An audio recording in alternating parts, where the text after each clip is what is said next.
Chapter 457. Yu Yang repeatedly said, this subordinate has also heard of it. There are also many people in our ghost city who have tried to refine pills, but all of them have failed. Even their meridians and chi have been damaged because of the backlash from the Dan fire. Miss, there is no need for you to take such a risk. They still remembered.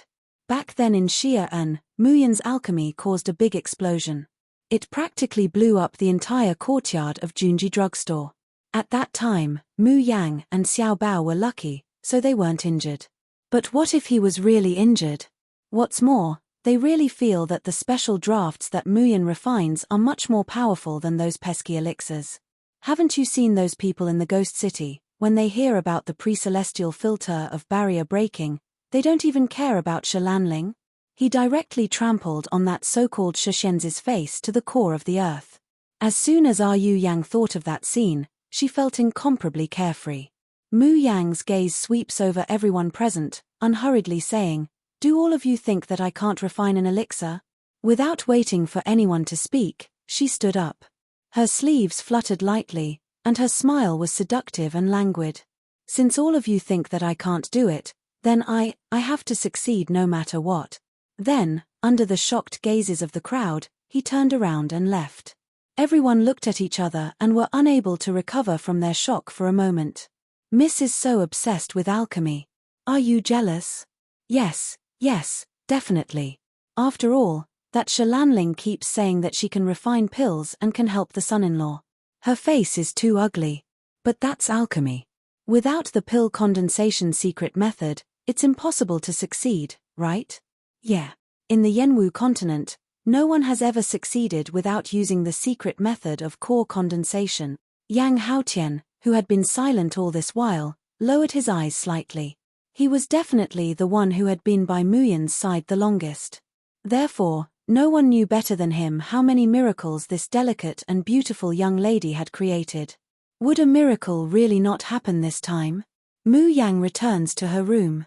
As soon as she opens the door, she sees Di Mingju sitting on the edge of the bed, lazily flipping through the pages of a book in his hand. Xiao Bao obediently slept next to him on the bed. Her delicate little face was serene and peaceful, completely different from the past when she would cry silently when he wasn't by her side. After seeing this scene, Mu Yang's heart became incomparably soft. Such a peaceful life, such a stable scene in the world, even gave birth to a greedy desire to continue like this forever. Suddenly, her gaze swept across the book and she saw the cover page. Her eyebrows twitched. The book was taken out from her space again.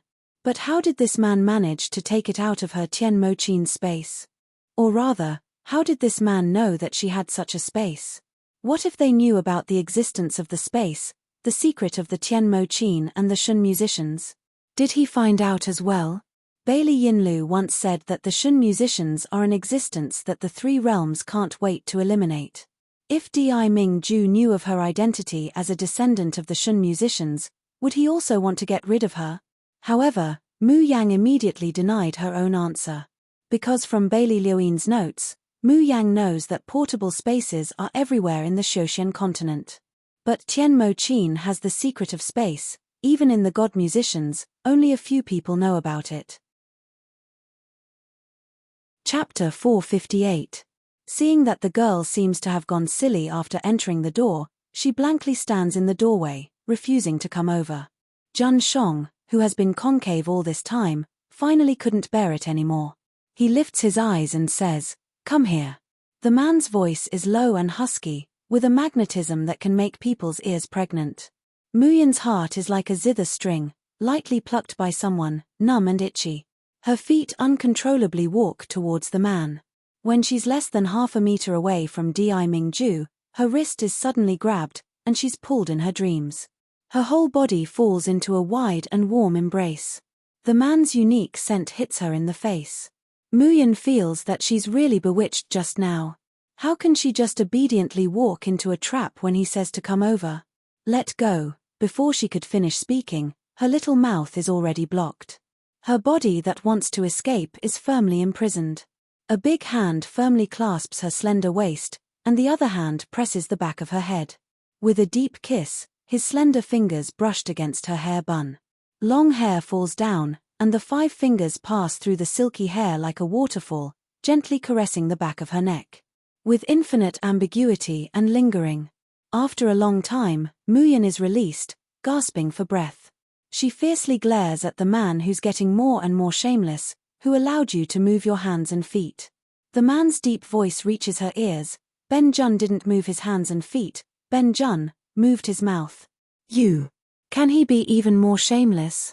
Before she could finish speaking, the man once again lowers his head, taking her already slightly swollen lips into his mouth. Ravaging and sucking, he lets go after a long time. What's more, Ben Jun moved his mouth so that you wouldn't wake up our son. Muyin subconsciously looks at her son, who has turned over because of the movement. She immediately holds her breath and stops moving. Soon after, she feels the hand on her waist slowly kneading it. The body that was originally in Di Mingju's embrace is also held tighter. So tight that she can feel the man's fiery chest through the thin clothes, and the slight undulation of his muscles. Her whole body stiffens, and she's about to struggle. But the man is sucking on her small, snow-white earlobe. A low and unbelievably hoarse voice that carried a dense lust rubbed against her eardrums. Don't move. Otherwise, what if you wake Xiaobao up? Di Mingju. Muyin glares at him through gritted teeth.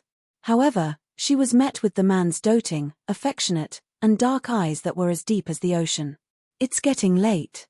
It's been a tiring day. Isn't Madam going to rest? The man's slender fingers stroked the knot of her belt and slowly undid it. Mu Yang's heart was flustered. She had a nagging feeling that if she didn't stop it, something would happen tonight. In particular, Di Mingju's breath is slowly becoming scalding hot, scorching hot. Their bodies were pressed against each other, and she could clearly feel the man's hostility. Then, the next moment, Di Mingju suddenly feels empty in his arms. There was only a belt left in his hand. The warm and fragrant body had already disappeared without a trace. His eyes, which had been stained with lust, slowly lost its luster. Then he narrowed his eyes dangerously. His hand that had just touched the young girl's skin felt as if it was still warm and delicate. Just thinking about it, the blood in his whole body couldn't help but boil. It's a pity that this little woman still slipped away. Di Mingju naturally knew that Muyin had entered the space. Chapter 459. But in the end, he still restrained himself. Even if he crazily longs for Muyin. However, he wants to obtain Jun Muyin's whole body and heart. His wife, his daughter, must be spoiled, loved, and spoiled. Until one day, when she completely belonged to him, he swallowed her into his stomach. The light in Di Mingju's eyes becomes darker and darker, his voice hoarse like a soundless whisper. Jun Muyin, you are destined to be mine. In the space, Muyin heaves a sigh of relief after finally getting rid of Di Mingju. However, he could not help but feel his nerves tighten. He had the illusion that he was prey, that he was being targeted by some terrifying beast. He shook his head to get rid of this inexplicable feeling. Mu Yang's line of sight falls on the medicinal herbs she plundered from the ghost city. Shalanling's words seemed to echo in his ears. Don't tell me that you think that you can refine drafts, and then casually learn a few elixirs, and you'll be able to learn alchemy. You're too naive.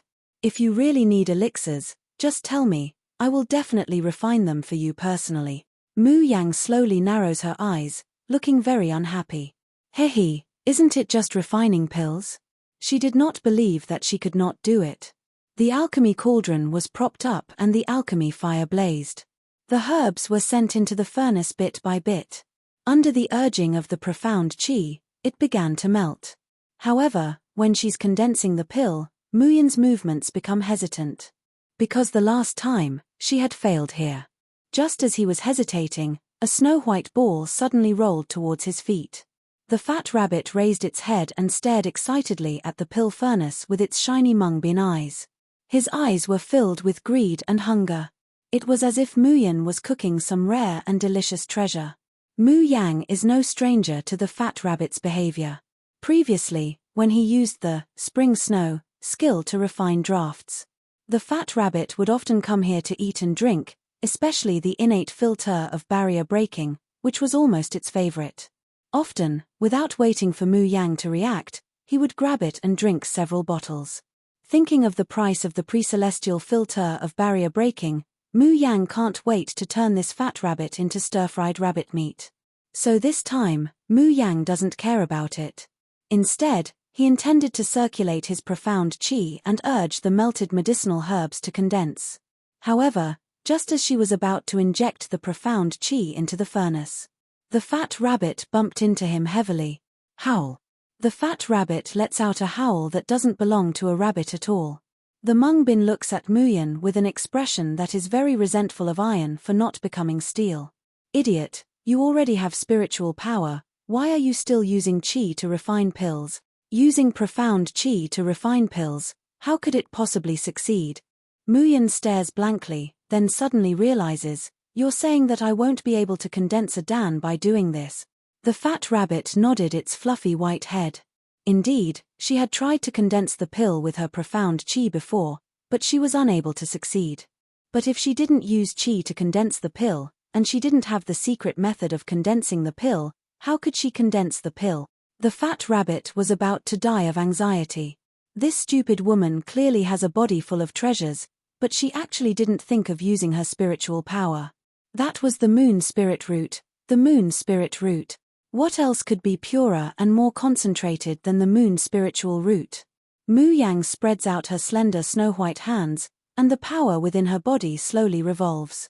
Xian qi flowed in the sea of qi. But, no, what she wanted was not this power. She could feel that there was another force within her. When the Tianmo Qin is being repaired. Chapter 460. This strange and unfamiliar power is stirring within her, even overturning the seas and rivers. That's spiritual power. In her previous life, she exhausted 30 years and suffered the thunder tribulation, only to glimpse a little bit of it. But in this life, on her lower abdomen, adjacent to her qi sea, a majestic power begins to surge. Then it spreads little by little, flowing into her meridians, and is sent to her palm. A gentle breeze blows through the tranquil space. The verdant grassland becomes even more exuberant in a split second. The fat rabbit's eyes widen in excitement, incessantly pawing the ground with its front paws. That's right, that's it. That's it. This is spiritual power, this is the power that the moon root should have. Her plain white palm gently presses on the scalding furnace. But there's not the slightest hint of a burning sensation. Muyan feels as if there's a powerful and pure energy lingering around her body. It makes her 5 senses become incomparably sharp. It also makes her body more powerful. The spiritual power flows through her palm into the Dan furnace. The herbs melting in the furnace seem to have received some kind of command, and they begin to fuse and condense at lightning speed. About half an hour later, a burst of medicinal fragrance fills the air, making people feel relaxed and happy. The Dan fire goes out, Muyan opens the Dan furnace, and sees 30 elixirs lying on top. This is a very ordinary second-grade, Yongshan Dan. Its effect is only of little value, to clear the internal heat and reduce inflammation, and to refresh the mind.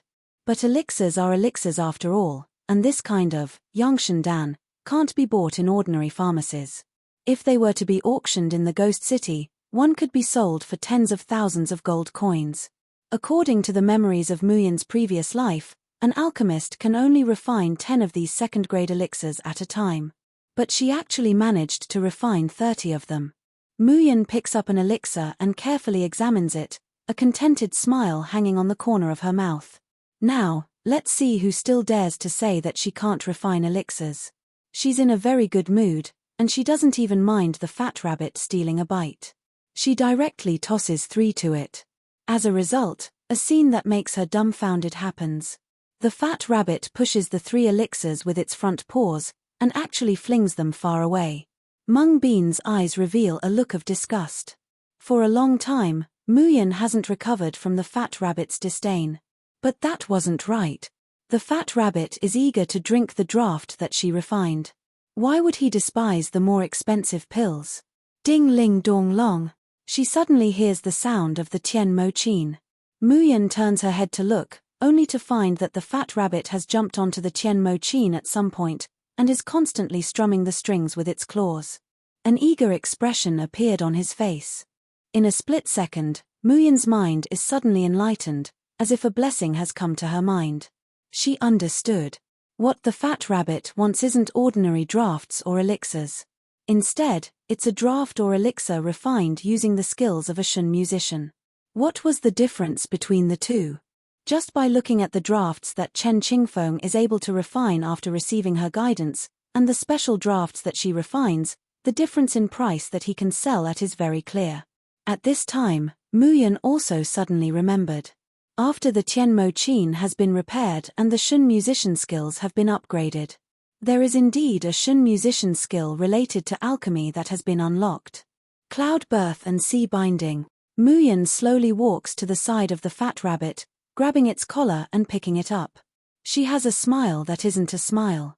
It's actually heavier again. Chapter 461. Alright, since you've reminded me again and again, I'll let you have a taste of the elixirs refined using clouds born forming seas. Late at night, the entire courtyard is quiet. Xiao Bao is alone on the bed, sleeping very soundly. But suddenly, his little nose twitches, and he slowly opens his eyes, muttering, "So fragrant. What is it? How can it be so fragrant?" He gets up from the bed, but finds that there's no one in the room. Nyang Qin and the lecher aren't here. But the source of the fragrance is clearly inside the room. Xiao Bao seems to have thought of something, and his figure disappears, arriving in the space. In a split second, a fragrance that's 1,000 times richer than before hits his senses. This fragrance is really too strong, and too tempting. So much so that Xiao Bao feels like his stomach is growling, and his blood seems to be boiling and burning with desire. Xiao Bao looks up, and sees a huge pill furnace on the lawn not too far away. The flames inside are raging. And that tempting fragrance is coming from the pill furnace. But what's strange is that there's no one beside the pill furnace to control the danfire, but the danfire is burning very vigorously. A melodious and sweet-sounding sound of a zither reaches his ears. Xiao Bao turns his head to look, and sees his beloved mother sitting in front of the Tianmo Qin, slowly plucking the strings. As the strings move, the medicinal fragrance becomes more and more intense, and more tempting to the soul. The fat rabbit's mung bin eyes on the side are already suffused with red light. He greedily stares at the pill furnace, wishing he could immediately pounce on it. He doesn't even know that the little master he loves the most has come in. "Nyang Qin," Xiao Bao shouts in a low voice, looking at Mu Yang with adoration in his eyes. "Nyang Qin is really the most awesome. That ugly auntie even said that Nyang Qin can't do alchemy. But not only can Nyang Qin do alchemy, she can also refine the best elixirs in the world." Xiao Bao's nose twitches, and there's a trace of desire in his eyes. Even he really wants to eat it. The sound of the zither finally comes to an end, and the dan fire in the pill furnace also gradually extinguishes as the sound dissipates. Then, there's a loud bang. The lid of the pill furnace automatically flies off. Immediately after, a medicinal fragrance that's 100 times richer, more mellow, and more tempting than before hits the nose. Muyan stands up from the Tianmo Qin, her complexion somewhat pale. Then, she felt her vision blur. Two shadows, one blue and one white, flew past her eyes like arrows leaving the bow. It landed on the pill furnace. Then, Mu Yang saw a scene that made her flabbergasted. She watched as her precious son, who had always been calm and composed, pulled all the pills from the pill furnace into his arms. He glared at the fat rabbit and said word by word in an ice-cold voice, "Mothers, Xiaobao's." On the other hand, the fat rabbit on the other side had a face full of resentment and pleading. It was restless, as if it wanted nothing more than to snatch one from Xiaobao's hands. Mu Yang immediately laughs in spite of herself. She had seen other people's children snatching things to protect their food. But her baby had never shown such a cute and childish side before. Mu Yang walked over, picked Xiao Bao up, and kissed his soft and tender cheeks. "Baby, why are you awake?" Xiao Bao immediately presents the pills to Mu Yang. "Nyang Qin, eat." He had always been gifted with intuition. Whether an item was precious or not, whether a weapon was powerful or not, was it? Chapter 462. However, if he eats it, it will make him stronger, and it will also make his mother stronger. And these 5 elixirs are very precious. Mu Yang takes the elixirs with a smile, but she doesn't eat them herself. Instead, she puts one in Xiaobao's mouth. Baby, eat. These elixirs were originally refined by Enchantress. If baby likes them, Enchantress will refine more later and give them to you as jelly beans. Although using the cloud birth, forming the sea, skill to refine elixirs is really very tiring. She spent 4 hours and exhausted all the spiritual power in her body, only to refine these 5 elixirs. Moreover, after these 5 elixirs are successfully refined, she won't be able to use the cloud birth, forming the sea, skill for at least 3 days.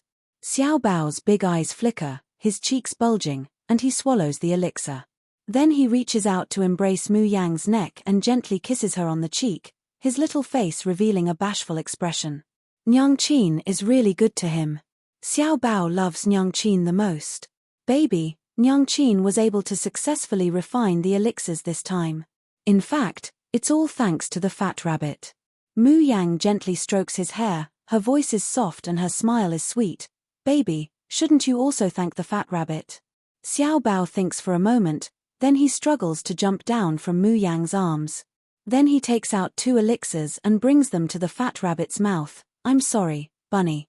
There's a guilty expression on his delicate little face. These 2 are for you. Can you forgive me? The fat rabbit originally thought that the elixirs it yearned for even in its dreams were gone, and it was simply aggrieved into a ball. At this time, it hears its most beloved little master apologizing to it, and even directly giving it 2 elixirs.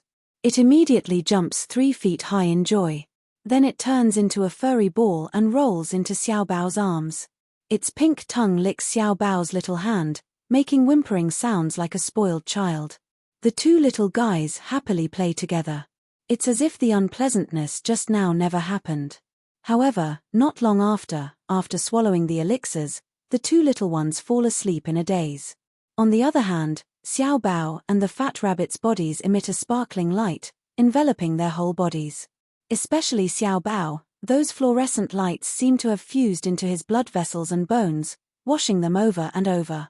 Moreover, the energy in the space is incompatible with the Yanwu continent. Originally, it could only be absorbed by Mu Yang, but now it's starting to enter the bodies of Xiaobao and the fat rabbit along with the fluorescent light. Before, Mu Yang didn't know what this strange energy was. But now she knew. This was spiritual power. In the Yanwu continent, there is only one thing that can be found in the space of her Tianmo Qin, spiritual power. Looking at this scene, the surprise in Mu Yang's heart was simply indescribable. She still remembered what Bailey Yinlu said at that time. There's no spiritual energy in the Yanwu continent, so Xiaobao won't live past the age of 10 here. Moreover, even if it's less than 10 years, the longer Xiaobao lives in the Yanwu continent, the more his innate spiritual veins will be damaged. But now, Xiaobao can absorb spiritual power from the space. Does this mean that his body won't continue to deteriorate?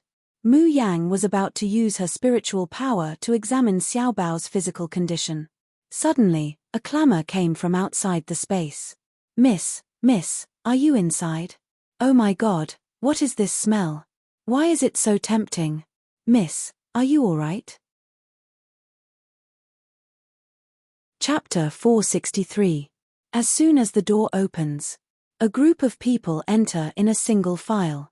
Just a moment ago, it could only be considered a rich medicinal fragrance, but now, it's almost hooking their intestines out. Miss, what is this smell? Are you refining elixirs? Seeing the Dan furnace in the room and the fragrance coming from it, everyone is dumbfounded. They had just been sleeping well, but they are suddenly awakened by the medicinal fragrance that keeps drilling into their nostrils. Extreme desire, and the internal force in their blood boiling, they can't help but climb up. As a result, when they arrive at the courtyard, they are stunned by the scene in front of them. They see countless birds landing on the open space in the courtyard, on the branches. There are also wild dogs and small animals that come out of nowhere, also crowding the open space, greedily sniffing the tempting medicinal fragrance in the air. Even these animals don't panic when they see people. Even when the ink camp people drive them away, they are reluctant to leave. With great difficulty, they clean up the courtyard, and Yu Yang and the others find the medicinal fragrance and find Mu Yang's room. Miss, could it be that you've already succeeded in refining elixirs? Yu Yang's voice trembles in disbelief. That fragrance just now, is it the medicinal fragrance that you emit when you're refining elixirs? Mu Yang flips her wrist, and 30 elixirs are casually thrown on the table. What do you think? Everyone's eyes suddenly widen, and they only feel that the whole world is a fantasy. Refined, successfully refined. It only took one night, and Miss can already refine elixirs. Moreover, it's 30 in one go.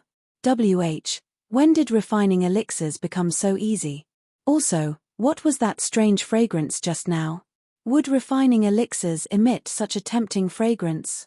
Pairs of eyes uniformly stare at Mu Yang, as if they're looking at a monster, an immortal. Although they already knew that the Miss is formidable, this is a bit too formidable. Mu Yang stretches, and carelessly says, "These are just worthless second-grade Yangtian pills, you can divide them as you please. In a few days, when the herbs from the ghost city have been gathered, I will refine the most suitable elixirs for you." As long as she doesn't use the Shun musician's ocean-forming cloud skill to refine other elixirs, for her, it's simply a piece of cake. The door slams shut. However, the people standing outside were still in a daze, holding the pills in their hands, unable to come back to their senses.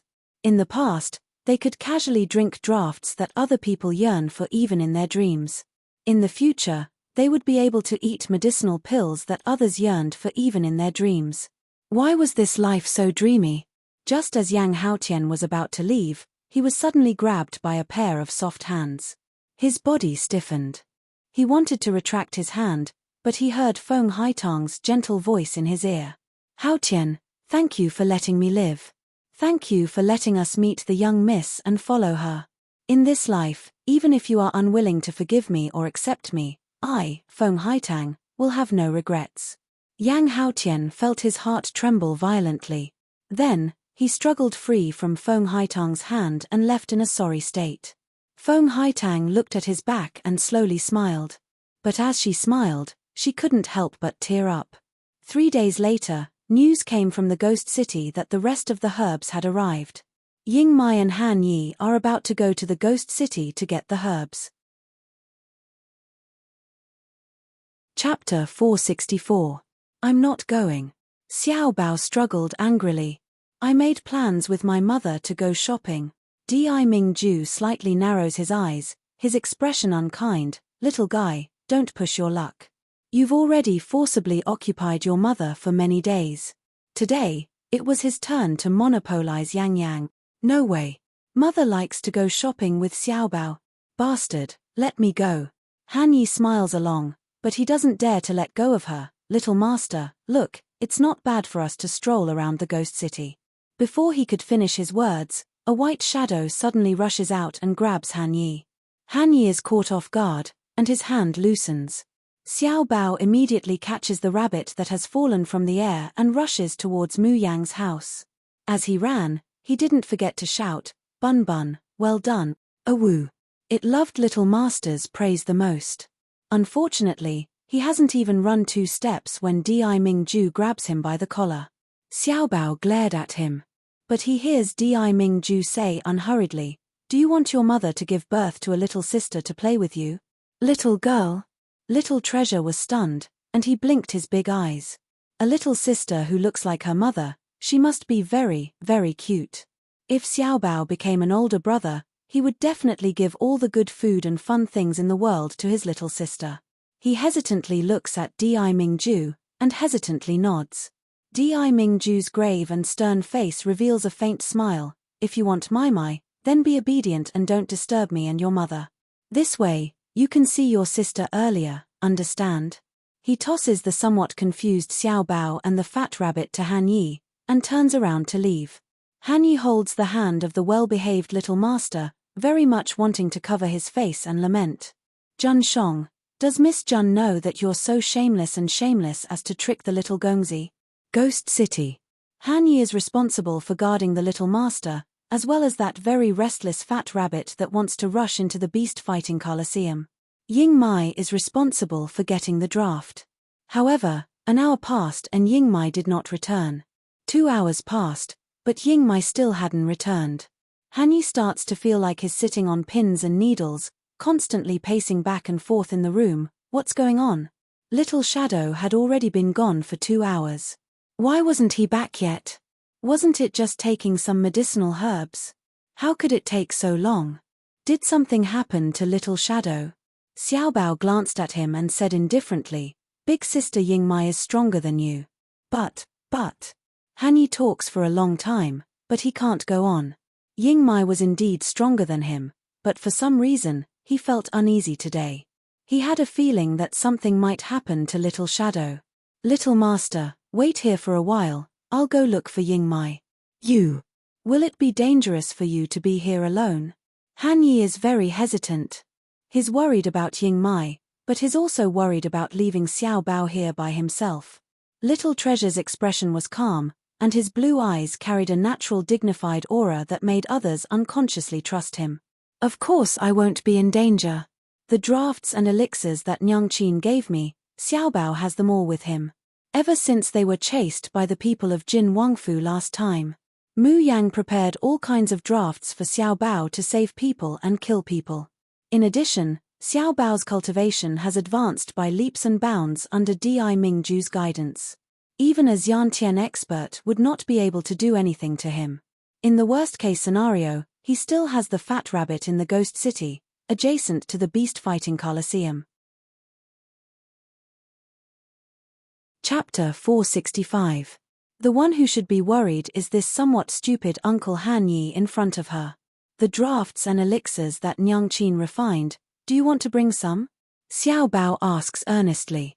Han Yi promptly shakes his head. "No need, those drugs are of no use to this subordinate." "Then Little Master, you stay here obediently. This subordinate will go look for Little Shadow." That day, when Muyin used the cloud birth and sea forming skill to refine an elixir, Di Mingju, Han Yi, and Ying Mai had to leave because of something, so they don't know what happened that night. Han Yi naturally prostrates himself in admiration towards Miss Jun's innate talent. But no matter how amazing his talent is, this is still the Yanwu continent after all. The drafts and elixirs that Miss Jun refines would be snatched to pieces on this continent. But Han Yi doesn't think that it will have any effect on him. So even though he's touched by the little master's concern, Han Yi still refuses. Xiaobao frowns as he watches Han Yi's departing figure. He lowers his head and strokes the fat rabbit's fur. "Bun Bun, big sister Ying Mai and idiot uncle Han Yi won't be in danger, right?" The fat rabbit's response was to bare its teeth, its eyes especially hungry. "I really want to eat meat." There was so many meaty meat right next to them, but he could smell it but not eat it. It was really very, very sad. After Han Yi leaves, his figure practically turns into a shadow, arriving at the ghost city's herb storehouse in the blink of an eye. Little Shadow, are you here?" Han Yi immediately shouts anxiously as soon as they break into the medicinal herbs storehouse. "I'm sorry, Gongzi, but the medicinal ingredients storehouse is an important place in the ghost city. You can't trespass." 2 black-clothed children step forward to stop him, but Han Yi pushes them away. "So it's Miss Jun's Gongzi Han Yi. I don't know what Gongzi wants to do by angrily barging into the medicinal ingredients storehouse. Could it be that he wants to cause trouble in the ghost city like last time? Even if it's Sir Shen too, acting so recklessly, isn't that a bit too much?" Hearing the familiar and loathsome voice, Han Yi immediately turns his head. A chubby old face like the Maitreya Buddha immediately came into view. On this old face, a pair of eyes were squeezed by the fat to the point that they were almost invisible, but from time to time, they would reveal bursts of light. Who else could it be but Shu Fu? Han Yi frowns. "How come it's you? Didn't I say that you are not allowed to touch anything that belongs to our young miss? Moreover, for someone like you to go back on your word and offend Shen too, shouldn't you be punished? Unexpectedly, you can still stand here in one piece. How does the ghost city do things?" Hearing Han Yi's words, the fat on Shu Fu's face fiercely jumps. His narrowed eyes were filled with resentment. But soon, he continued to smile. Young Master Han must be joking. This old man offended Sershan too, so of course I received the punishment I deserved. Now, he had been demoted from the auction house to the medicinal herb warehouse as a guard. Is Sershan too still not satisfied? As soon as Han Yi sees him laughing, he frowns in disgust. Don't fucking talk nonsense with me.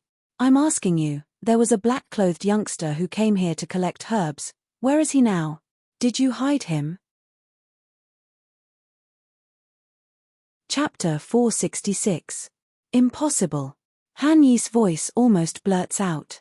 If Ying Mai had left long ago, how could she not have gone to the private room to look for him and Little Master?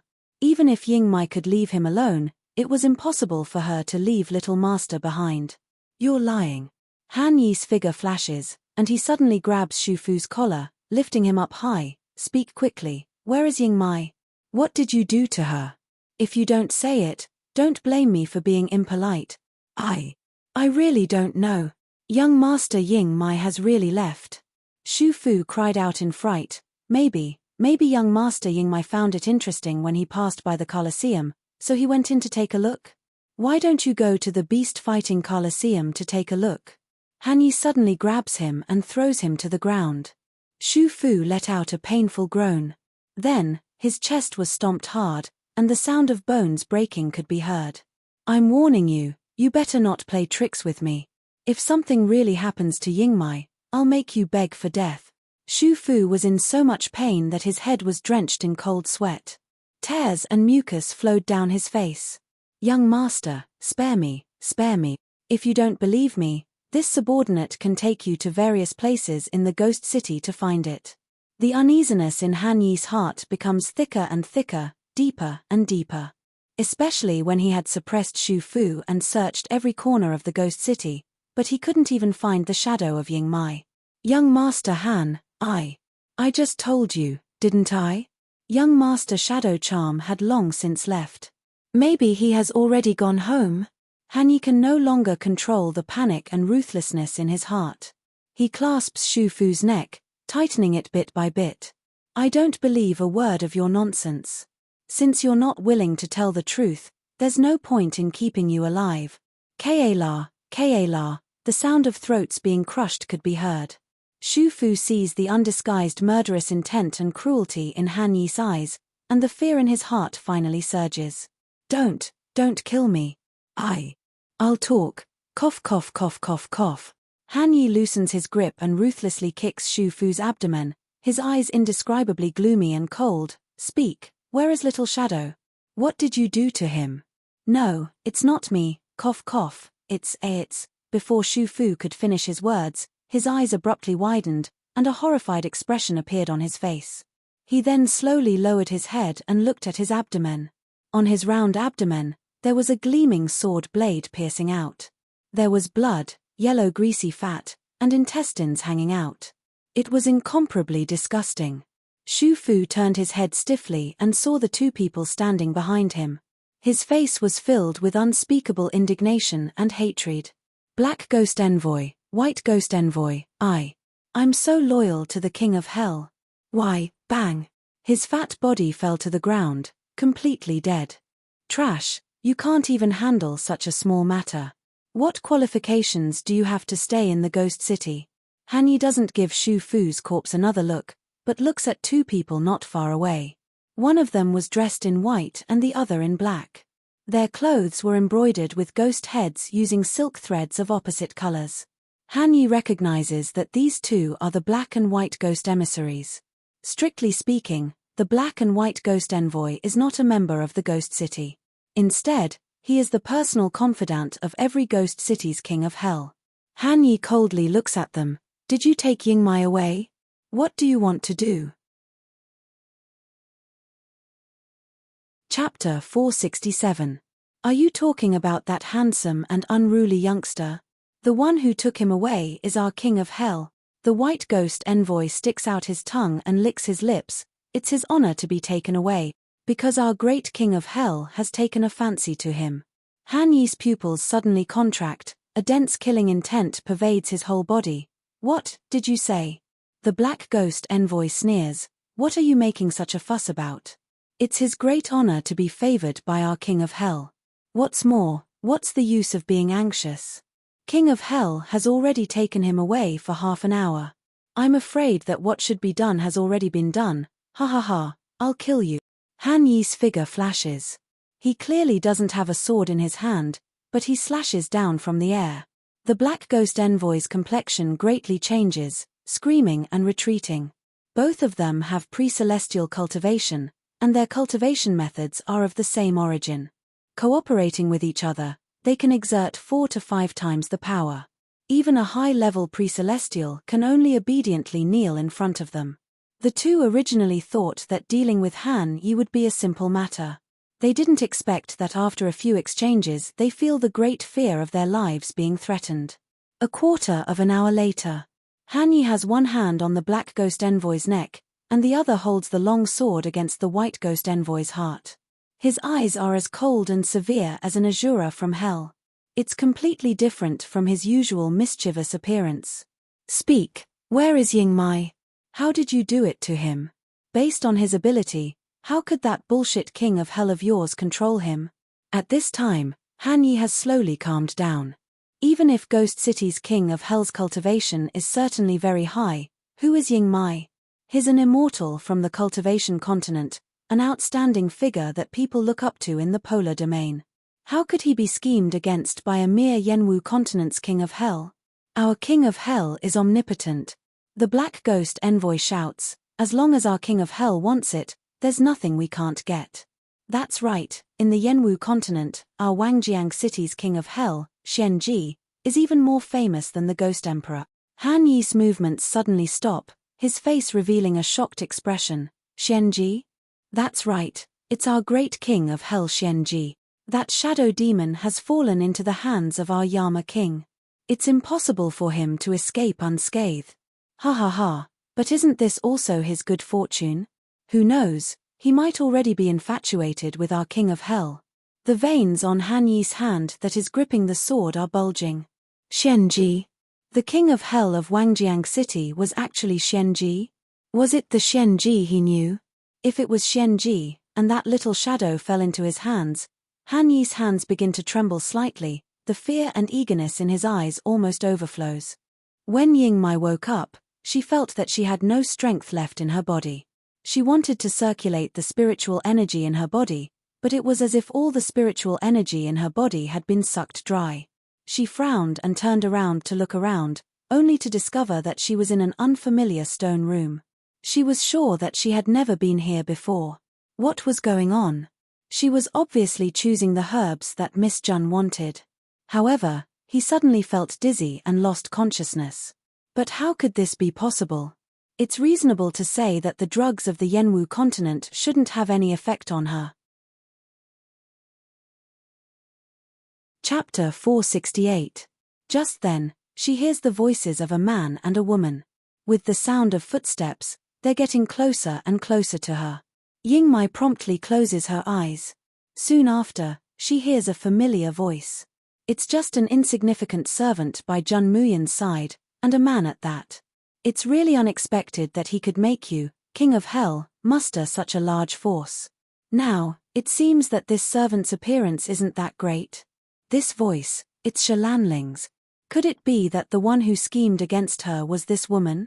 But how could this woman possibly poison her into a coma? Soon after, she hears a man's slightly effeminate voice. Shalanling, you're just an ugly freak. What qualifications do you have to judge Ying Mai's appearance? Xianji, you.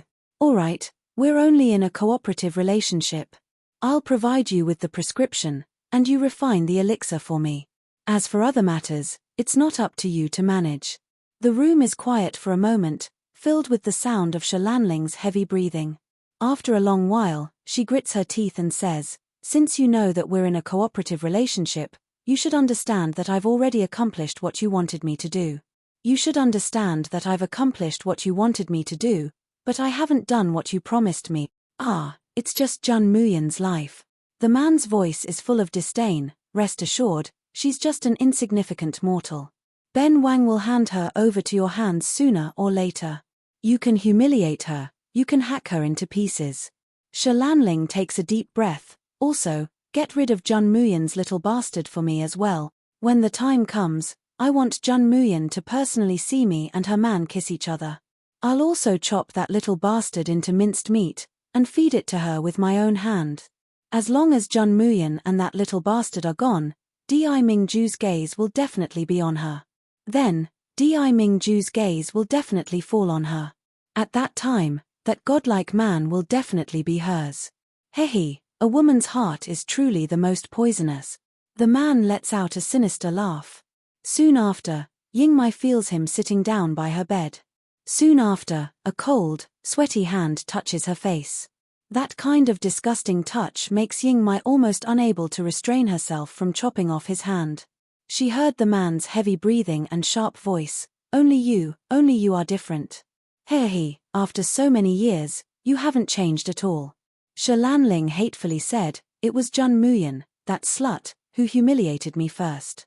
Of course, I have to retaliate 1,000-fold. Just tell me if you're willing to help me with this. Don't worry. The man loosens the hand stroking the Yingmai's face, and turns to face Shi Lanling. I said, as long as you get rid of the Ghost Lord for me, let me take over all the forces in the Ghost City. No matter what your conditions are, I can satisfy them. As for killing Jun Muyan, it's just a piece of cake. Now, you can go. I want to consummate my marriage with my Yingmai. Don't tell me you want to watch from the sidelines. Pervert. You actually want to be with a man? Shi Lanling spat in disgust, and her footsteps quickly faded away. The man also left the room. Yingmai opened her eyes and slowly gathered the power in her body. But in his heart, he was thinking, who is this person? Why does he know me? And how does he want to harm the miss? The spiritual power in her meridians has indeed been drained, but as she revolves her heart sutra, her strength comes back little by little. She can already try to sit up now. Chapter 469. Several maids come in and help Yingmai up from the bed. What are you doing? Yingmai shouts. However, these maids look like they've been sucked out of their souls. They don't have any consciousness, and their pupils have no focus. They just mechanically take off her clothes and untie the white cloth that binds her chest. They help her change into a red undergarment and a flowing translucent red gauze skirt. Her perfectly round and beautiful body curves are completely revealed, and her snow-white skin and alluring long legs are faintly discernible. Yingmai's beauty is undoubtedly revealed under this kind of clothing, but it makes her so angry and disgusted that she wants to kill someone. She wants to struggle, but these women's strength is so great that they don't even feel pain and can't hear any sound. Yingmai can only suppress the anger in her heart and slowly circulate her mental cultivation method, gathering strength. When they put a hairpin on her head, Yingmai suddenly stands up, pulls out the hairpin on her head, and stabs it into the chest of one of the maids. Then she musters all the strength in her body and rushes out. However, as soon as she rushes to the door, she is hugged by someone. A man's feminine voice rings in her ear, "Don't waste your energy, Yingmai. My spirit-devouring powder is specially prepared for you." Yingmai suddenly looks up and sees a feminine face that is neither male nor female. The man's facial features are exquisite and magnificent, but the corners of his eyes are high, and his lips are extremely thin, making him look mean and sinister. Disgusting. As he speaks, he sticks out his tongue and licks Yingmai's face. Yingmai is so disgusted that she almost vomits. She uses all the strength in her body to push him away. Her feet stagger a few steps, and she returns back to the room.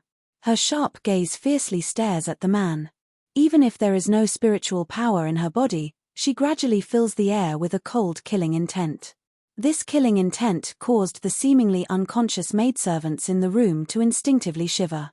Only that man's eyes shine brightly, and his whole person seems extremely excited. Her originally feminine voice even became shrill. "It's this kind of gaze, this kind of temperament, that's why I can't forget you for so many years. No matter how many men and women I get, those people can't be compared to you at all. Yingmai. Yingmai. Ha ha ha ha, you're finally in my hands now." Yingmai was furious when she heard this. The way this disgusting man looked at her made her want to kill someone. However, before she could move, the tip of his nose once again caught a whiff of a faint musk. The last bit of strength left in her body was sucked away, and her body could no longer support itself. She stumbled and fell onto the bed. The man laughed heartily and walked towards Yingmai step by step. I told you, I specially prepared the spirit-devouring powder for you. And on this Yenwu continent, there's no way to resist the medicinal power of the spirit-devouring powder. Yingmai, just accept your fate. Yingmai gritted her teeth, resisting the effects of the medicine. He looked at the man coldly. Who exactly are you? Why did you capture me? The man's expression stiffened, and then a violent rage and unwillingness surged on his face. You don't recognize me? Yingmai, do you still not recognize who I am? Yingmai frowned, his expression unchanged. In his heart, however, he kept wondering if he had seen this person before. Chapter 470. The man lets out a sigh, the twisted expression on his face slowly fades. Soon after, his eyes are once again tainted with passion. That's right, I was just a nameless pawn under your command at that time. You were aloof, brilliant, dazzling, and could even stay close to Junshong. Naturally, you wouldn't remember a lowly existence like me. Yingmai's eyes slightly widen, revealing an incredulous expression. This man used to be her subordinate. Saying so, it seems like she has a vague impression. But she had too many people under her command at that time. How could she recognize each and every one of them? The man is still talking to himself, as if immersed in a distant memory. At that time, I was just a member of the Xian department under your jurisdiction. I'm afraid you didn't even know that there was a person named Xian Ji, right? During an inadvertent mission, I discovered your identity as a woman dressed as a man. Since then, I could never forget you. Yingmai is startled, her hands clenching into fists. It turns out that her disguise as a man was discovered so early on. No wonder this man directly took off her corset when he caught her, and dressed her in women's clothing. She was really too careless before. She thought that if her companions didn't find out, then no one else would. Xianji's blurred voice continues, at that time, you were so dazzling, so powerful, and I could only look up to you. I could only crazily fantasize about you in the dark, to hold you in my arms, to wantonly kiss you. Yingmai finally couldn't help but shout, shut up. She has never felt that someone disgusts her so much. You said that you were my subordinate. Why are you in the Yenwu continent? Hearing Yingmai's question, Xianji's face distorts again, and his voice seems to be squeezed out from between his teeth. This is all Han Yi's fault. He grits his teeth and enunciates each word. One time, he discovered that I secretly hid your clothes. At that time, Xianji crazily desired Yingmai. But Yingmai was too strong, and her conduct was so cold and cruel. If he was discovered, he would certainly wish he were dead. Thus, Xianji could only steal Yingmai's inner clothes and hide them under the quilt. Borrowing the lingering fragrance of Yingmai's body, he vented his lewd fantasies every day. He didn't expect that such an action would be discovered by Han Yi. Soon after, his immortal bone is cruelly extracted, and he is directly kicked into this Yenwu continent that doesn't even have spiritual power. He remembers those days when he had just arrived at the Yenwu continent, those days when life was worse than death. Xianji's eyes are crimson, and he's gnashing his teeth in anger, as if he's itching to tear off Han Yi's flesh piece by piece. If it weren't for Han Yi, I would still be on the Shoshian continent, enjoying the worship and longevity of mortals. Do you know how desperate and unwilling it is to be reduced from an immortal to a mortal with a lifespan of less than 100 years? However, what goes around comes around. Now, it's finally your turn. Ha ha ha ha. As the Xian level speaks, he suddenly bursts into laughter. When I accidentally saw you and Han Yi in the ghost city that day, I simply couldn't believe my eyes. I didn't expect that Yingmai and Han Yi, who were able to see Junshong every day on that day, would actually be expelled from the Shoshian continent, reduced to a mere mortal in the Yenwu continent. Ha ha ha. Chapter 471. As expected, my thoughts were correct. No one knows better than us what the biggest weakness of the people from the Shoshian continent is. With just a little bit of spirit-devouring powder, you won't be able to transform your spiritual power into profound qi, and you won't be able to resist at all. You won't even be comparable to a mortal. Step by step, Xianji walked towards Ying Mai. Using his ice-cold and slippery hands, he pinched Ying Mai's face and looked at her obsessively. Lord Ying Mai, you definitely do not know how beautiful you are right now. I have been thinking about this day for a long time. When I get you, I'll use the same method to get rid of Han Yi. At that time, we can live together in the Yanwu continent. This kind of life is something I've always dreamed of. Ying Mai struggled with all her might, but she couldn't muster any strength at all. If you dare touch me, believe it or not, I will tear you to pieces one day. Hihi, how could you bear to kill me after you've had your fill of love and pleasure? Xianji isn't afraid in the slightest, on the contrary, he becomes more and more brazen as he reaches into Ying Mai's lapel. What's more, no matter how powerful you are in the Shoshen continent, in the Yanwu continent, your cultivation has been dragged down to the same level as mine. I've been immersed in this place for many years. Whether it's means or influence, I'm far superior to you and Han Yi. If you want to kill me, I'm afraid you still can't do it. The man's hand felt like a slippery reptile wriggling on his skin. Ying Mai was enraged. All of a sudden, he raised his hand and ruthlessly flung it towards Xianji's face. Unfortunately, under the effect of the spirit-devouring powder, her strength was almost completely gone. When that slap landed on Xianji's face, not only did it not hurt or itch, it instead made Xianji's eyes even more greedy and fiery. Xianji suddenly pounces forward, pushing Ying Mai down on the bed. He reached out and tore her clothes. Ha ha ha, as expected of the decisive Lord Ying Mai. Even in such a state, you still have such courage. But I like it. Ying Mai, the more unyielding you are, the more beautiful you'll be when the drug takes effect and you're rolling under my body. You'll be indescribable. Ying Mai's expression suddenly changed. Her eyes reddened and her body trembled slightly. Because she also discovered that along with the effects of the spirit-devouring powder taking effect, not only was her body powerless, but there was also a surge of heat rising from within. It made her yearn to be touched by a man. She yearned to vent her suppressed emotions. What did you do? Ha ha ha.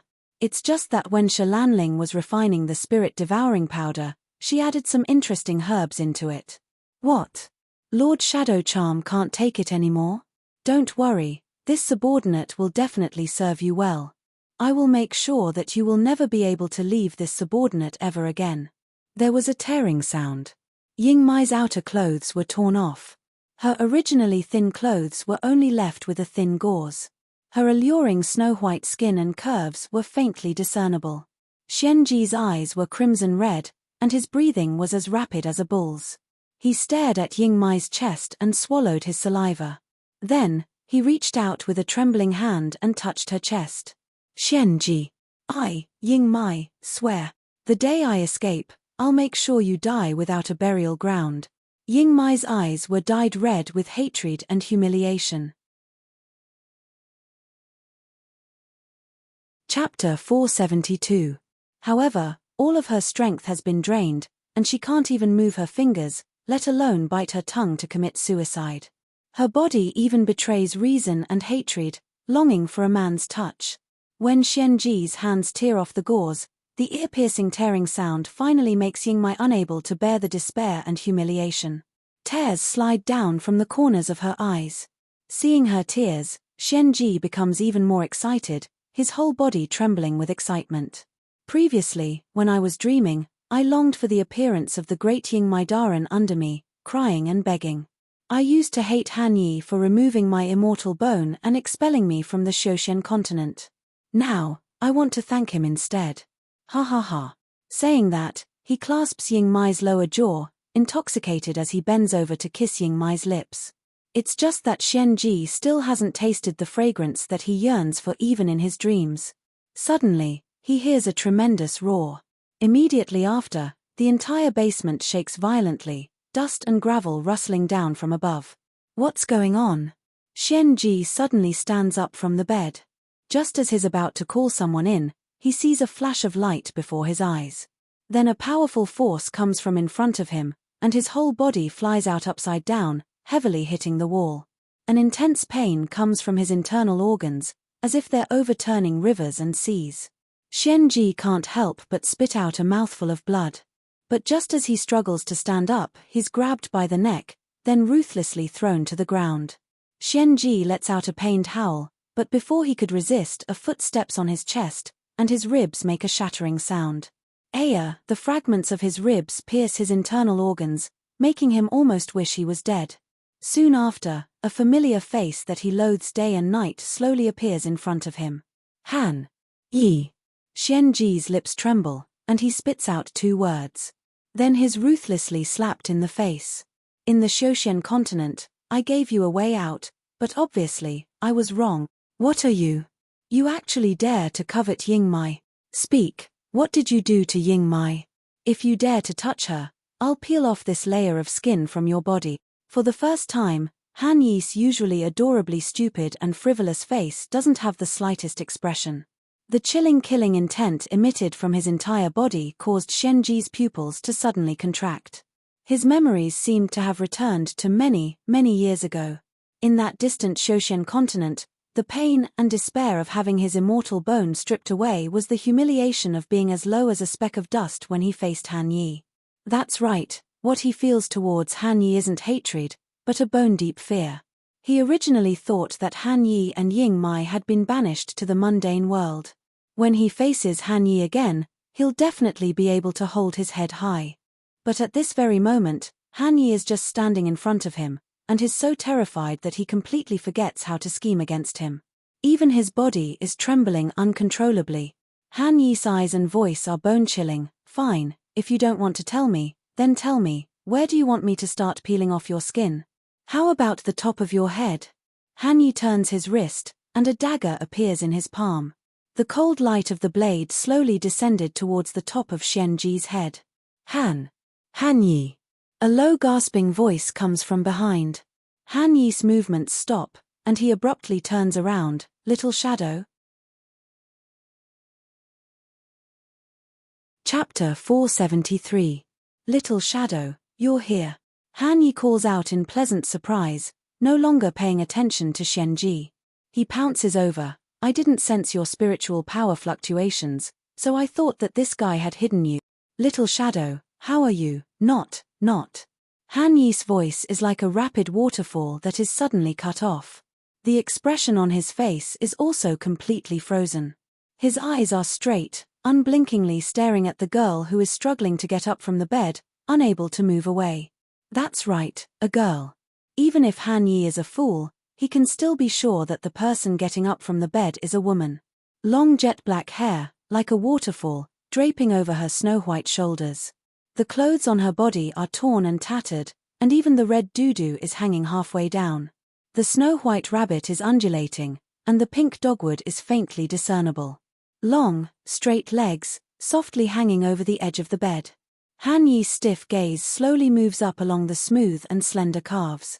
Then, with a swoosh, his mind goes blank. A thin stream of heat rushes up to his nose. Han Yi suddenly reaches out to cover his nose, his voice stuttering. Little shadow, you, how can you be a woman? You're a woman.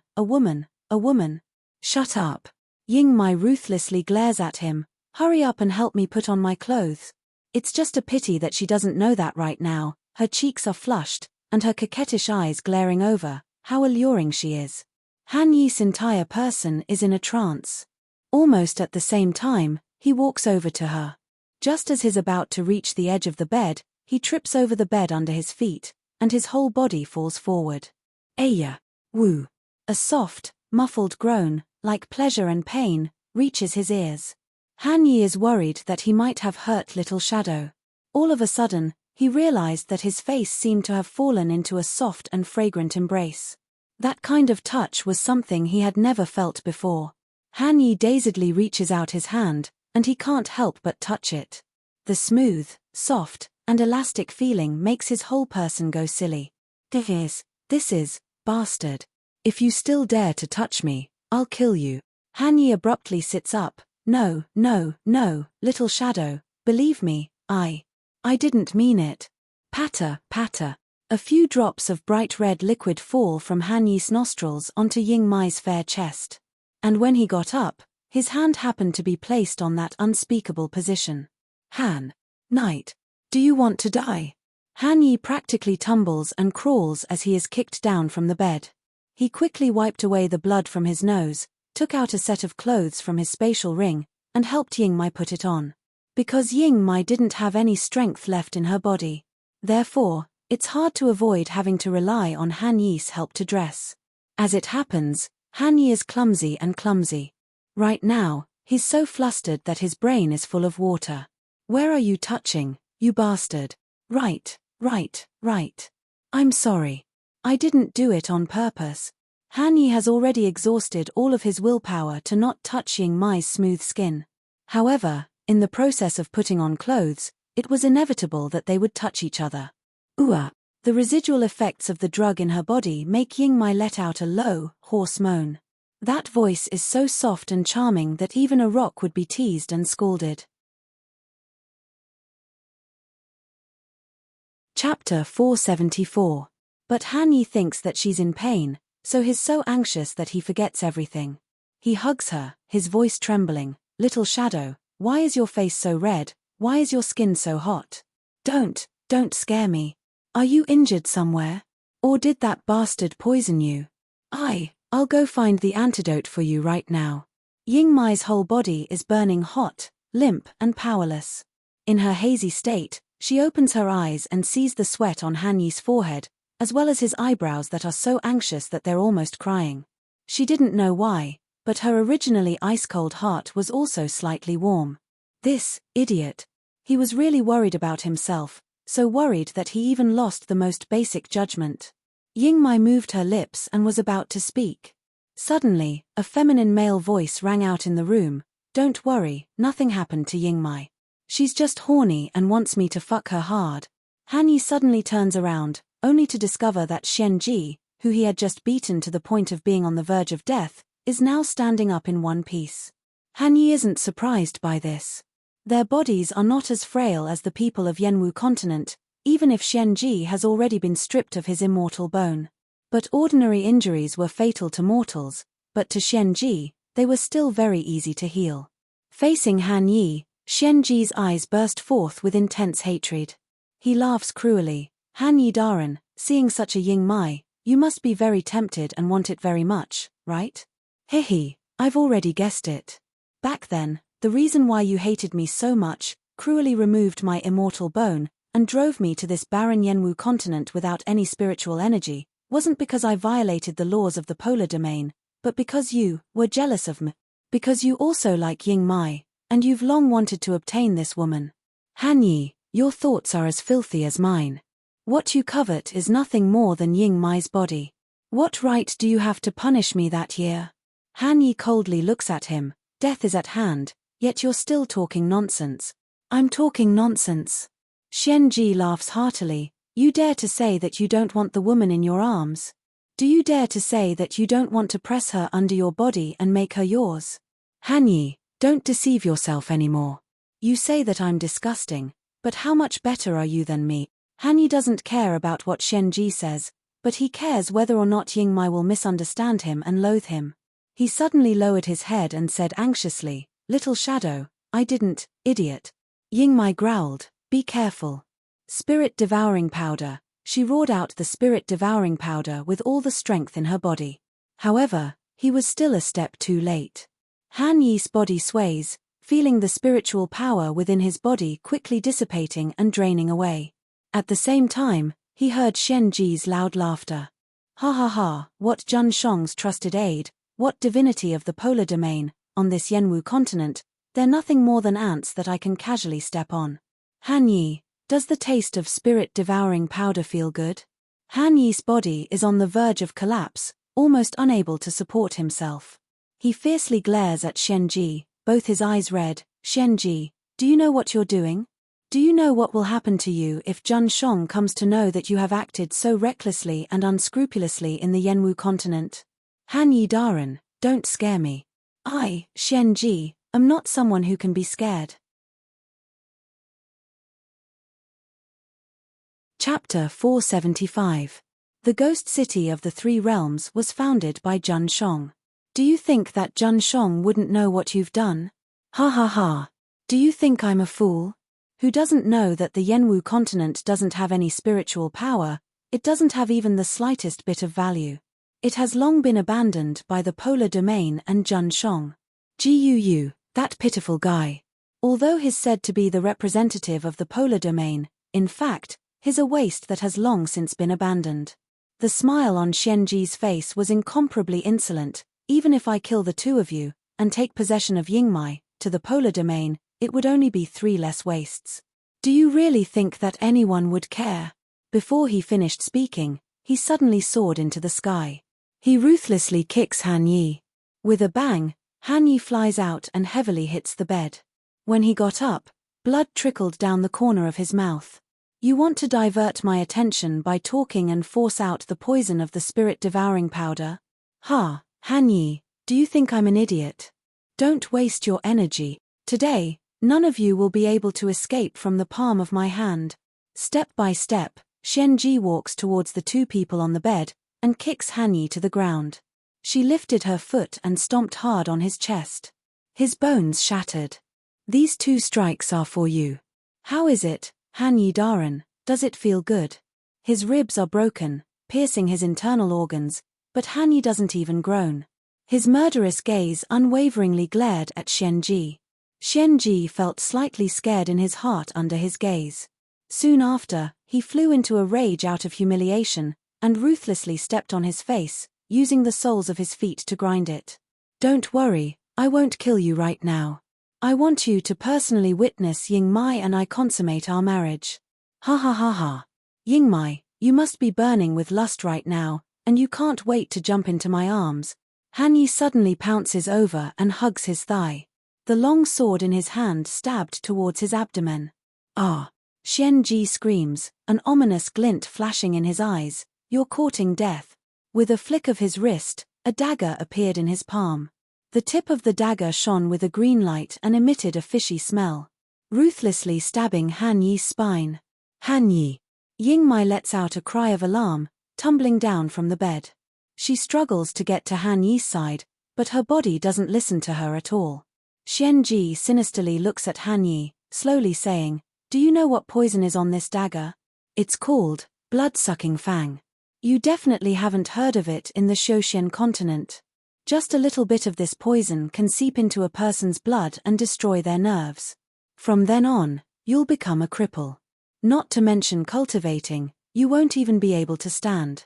Of course, if it was you in the past, with spiritual power protecting your body, this kind of poison would definitely not be able to seep into your lungs and corrode your nerves.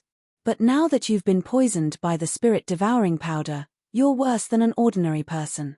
Han Yi, just quietly watch how I take Yingmai for myself, and make her thoroughly my woman. As Xianji says this, he raises his foot and kicks Han Yi's face, wanting to kick him away. However, Han Yi doesn't budge from hugging his thigh. Xianji frowns, his face distorting for a moment.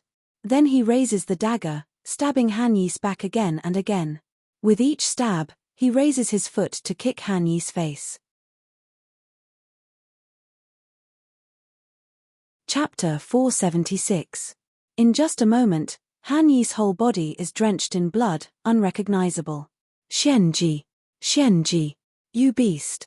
Yingmai's hands are tightly clenched into fists.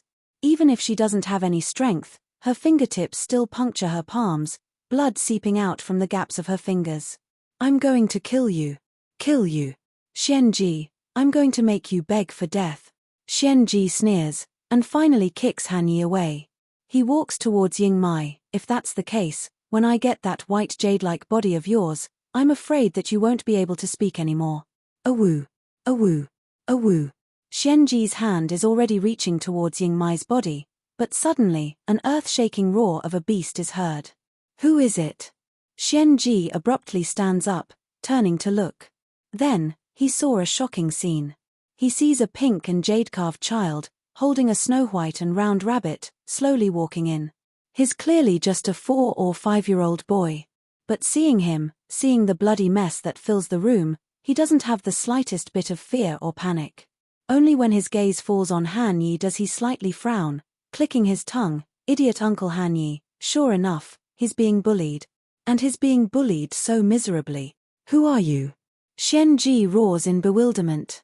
Suddenly, a light flashes through his mind. You're the son of that Enchantress Jun Muyan, that little bastard.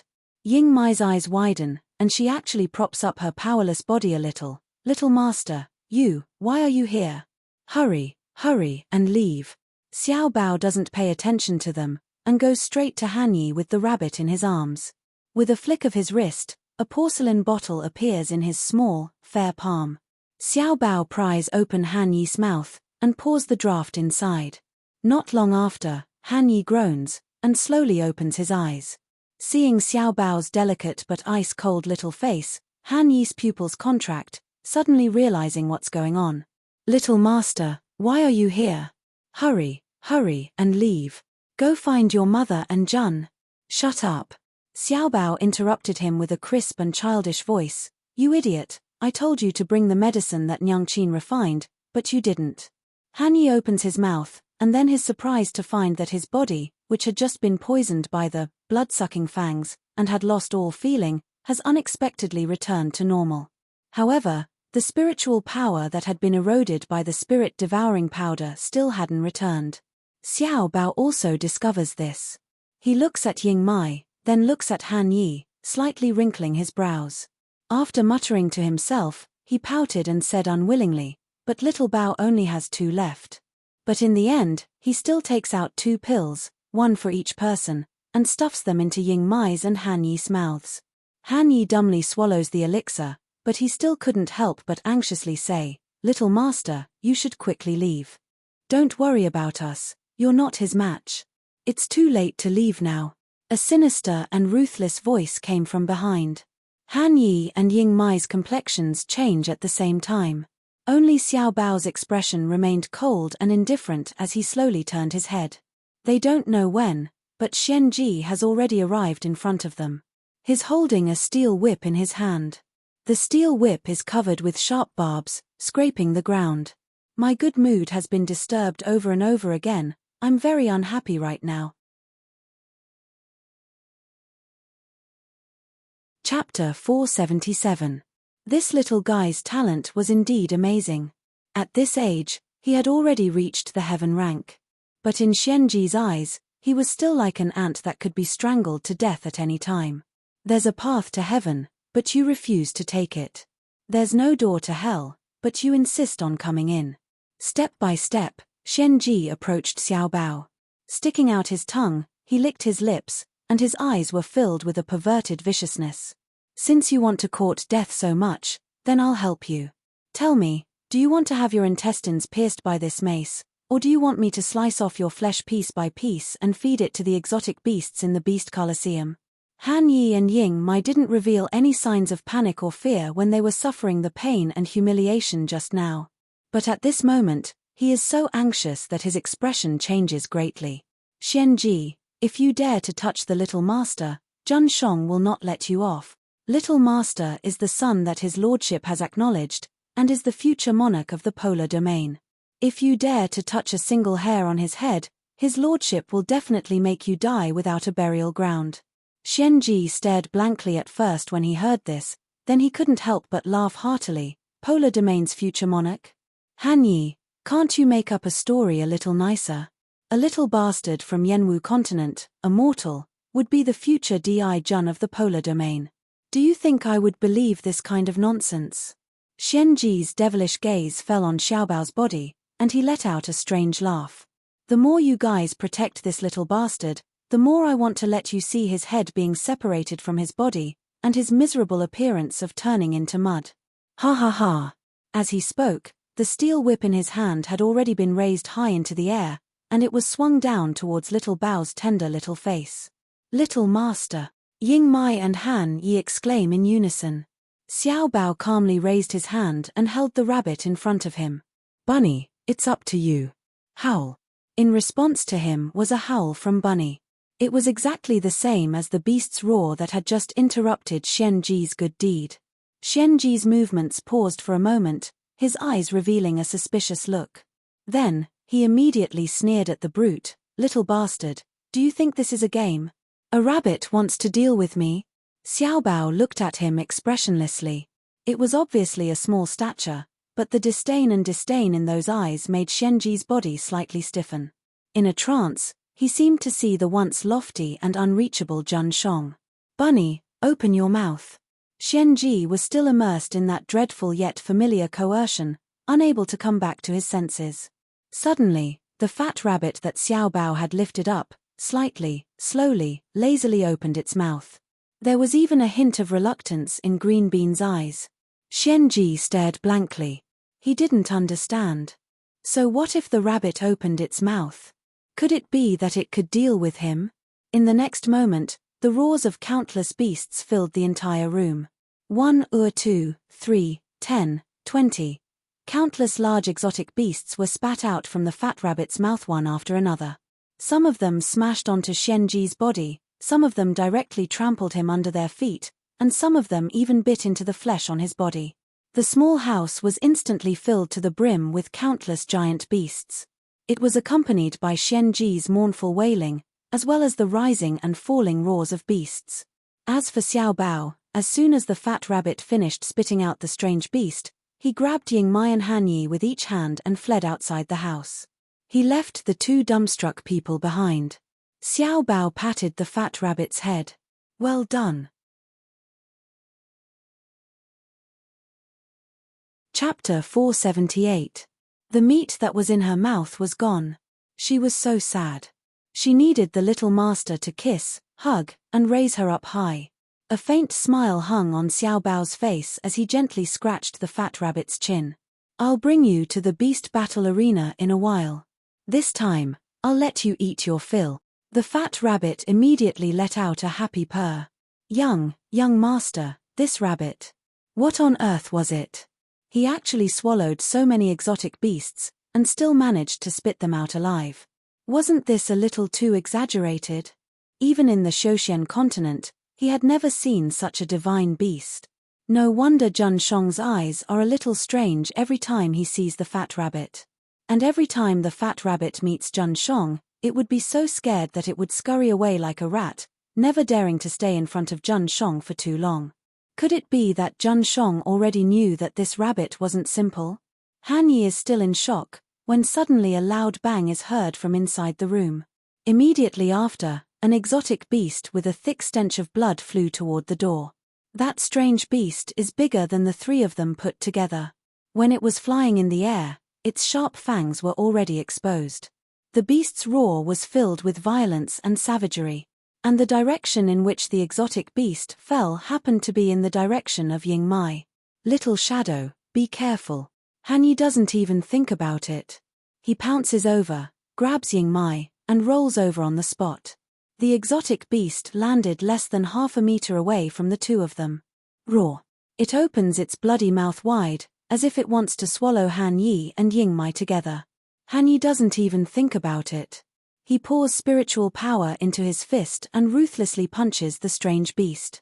He originally thought that after being poisoned by the spirit-devouring powder, his arm would be bitten off by the beast.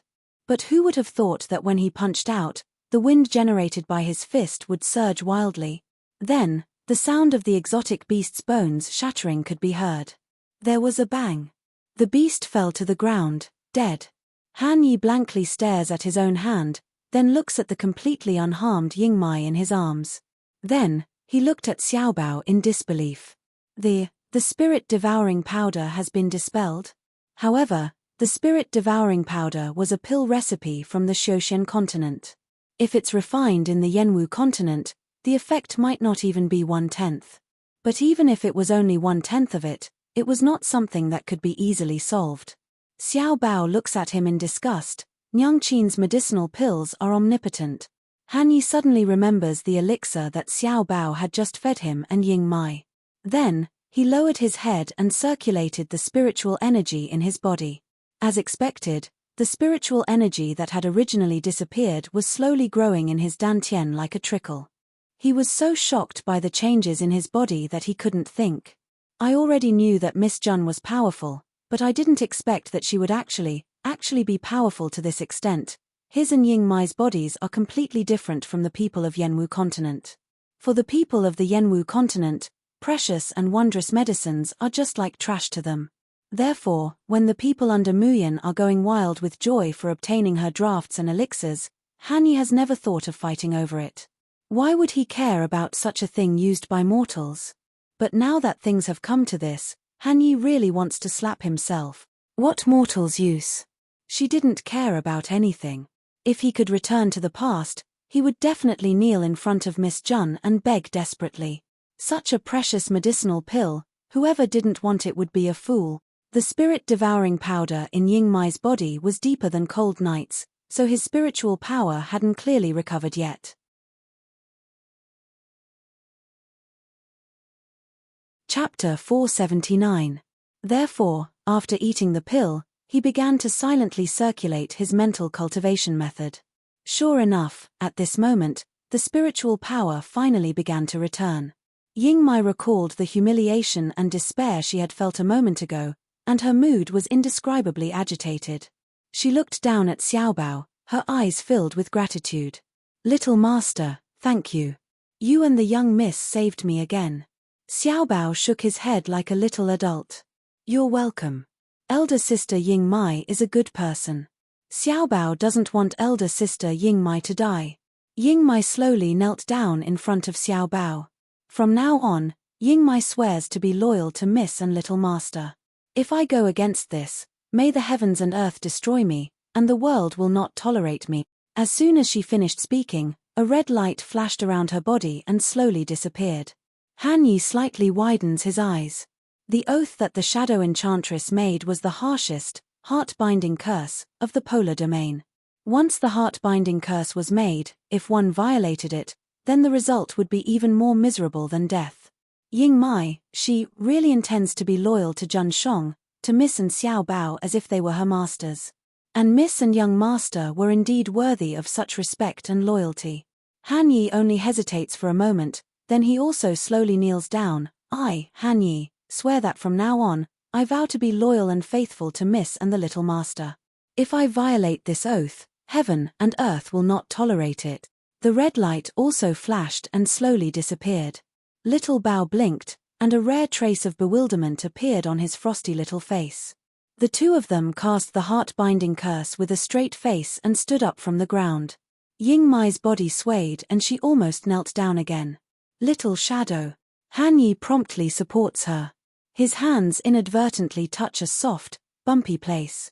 Han Yi is so startled that he almost jumps up from where he is. Then, the shock, hatred, and fear slowly dissipated. The voice that had been hovering in his mind earlier, clamoring louder and louder, became clearer and clearer. Han Yi couldn't help but look at the girl that he's holding in his arms. Her face was so red that it seemed as if water could drip out of it. "Little Shadow, so you're a girl." At first, when he heard Xiaobao call Yingmai big sister, he thought that Xiaobao was too young and mistook Yingmai's gender. Only now did he realize that the truly foolish person was actually himself. Han Yi foolishly looks at Yingmai's face, there are almost ripples in his eyes. Yingmai's cold expression could no longer be maintained. A blush crept up her cheeks. He flew into a rage out of humiliation. "Have you seen enough?" "Not enough." Han Yi blurts out, "It's not enough for a lifetime. Little Shadow, you look really good like this." Although Yingmai's clothes had already been changed into ordinary men's clothes. However, there was no binding bandage on his chest. Her hair was also unbound. Her beauty could not be concealed at all. Han Yi can only feel his heart thumping non-stop. These days, he could not sleep well day and night, thinking that he had fallen in love with his best brother. She thought that her dirty thoughts had tainted the Shadow Enchantress. But it turned out that Yingmai was actually a girl. Realizing this, the joy and sweetness in her heart rose like bubbles in a hot spring. A silly smile appeared on his face. Yingmai was embarrassed and annoyed by his stare. Plus, Xiaobao and the fat rabbit were looking at her. Chapter 480. Han Yi clutches his stomach, his expression tangled as he lets out a muffled groan. Seeing his pained expression, Yingmai couldn't help but panic inside. She faintly feels distressed from the bottom of her heart. That punch just now shouldn't have been heavy, right? Did she really injure Han Yi? The apprehension in her heart makes her frown fiercely. In the end, she can't control the worry in her heart. She approaches Han Yi and says with a cold face, "I didn't use much spiritual power, you can't be that useless."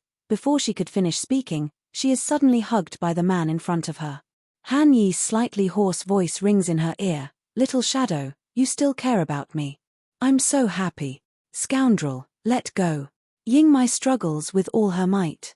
It's clear that Han Yi is inferior to her in their usual competition. But at this very moment, the man's scorching breath is on her neck, unexpectedly making her heart feel as if it's being tickled by countless feathers. Her body inexplicably bursts with warmth, making her weak and unable to budge. Damn it! Could it be that the effects of the medicine that Xianji gave her still hasn't faded? Just then, a violent explosion is heard from inside the room. It's followed by a thick, nauseating smell of blood. Countless corpses of strange beasts, as if swept up by a hurricane, rush out from inside. Han Yi and the other two promptly disperse. Soon after, they see Xianji coming out from inside, his eyes red from head to toe. "Little bastard, I'm going to kill you. I'm going to peel off your skin inch by inch." Xianji steps towards Xiao Bao, his eyes fierce and tyrannical. However, before he could approach, Yingmai has already stepped forward, blocking in front of Xiao Bao. Xianji's gaze slowly falls on Yingmai's androgynous and beautiful face, revealing a sinister smile. "What? I didn't let you taste the taste of ecstasy just now, and Yingmai Daren still can't forget me. Rest assured, wait until I've dealt with that little bastard and Han Yi, then I'll definitely let you get what you want. Today, none of you can escape." There's no change in Yingmai's expression. With a flick of her wrist, a long sword appears in her hand, and she slowly unsheathes it. "I also said that once I get out, I'll dismember your body into 10,000 pieces, making you beg for death, but unable to." Yingmai's voice carried the unique clarity and cleanliness of a young man, yet it was mixed with a trace of ice-cold killing intent that made people tremble in fear. Xianji stared blankly, his complexion slightly changing. "You, how can you move? There is no one in the Yenwu continent who can solve the effects of the spirit-devouring powder." Clang. The sword was completely unsheathed, gleaming with a cold light. "Do you want to know the reason? Go to the 18 hells and ask the real King Yang Luo."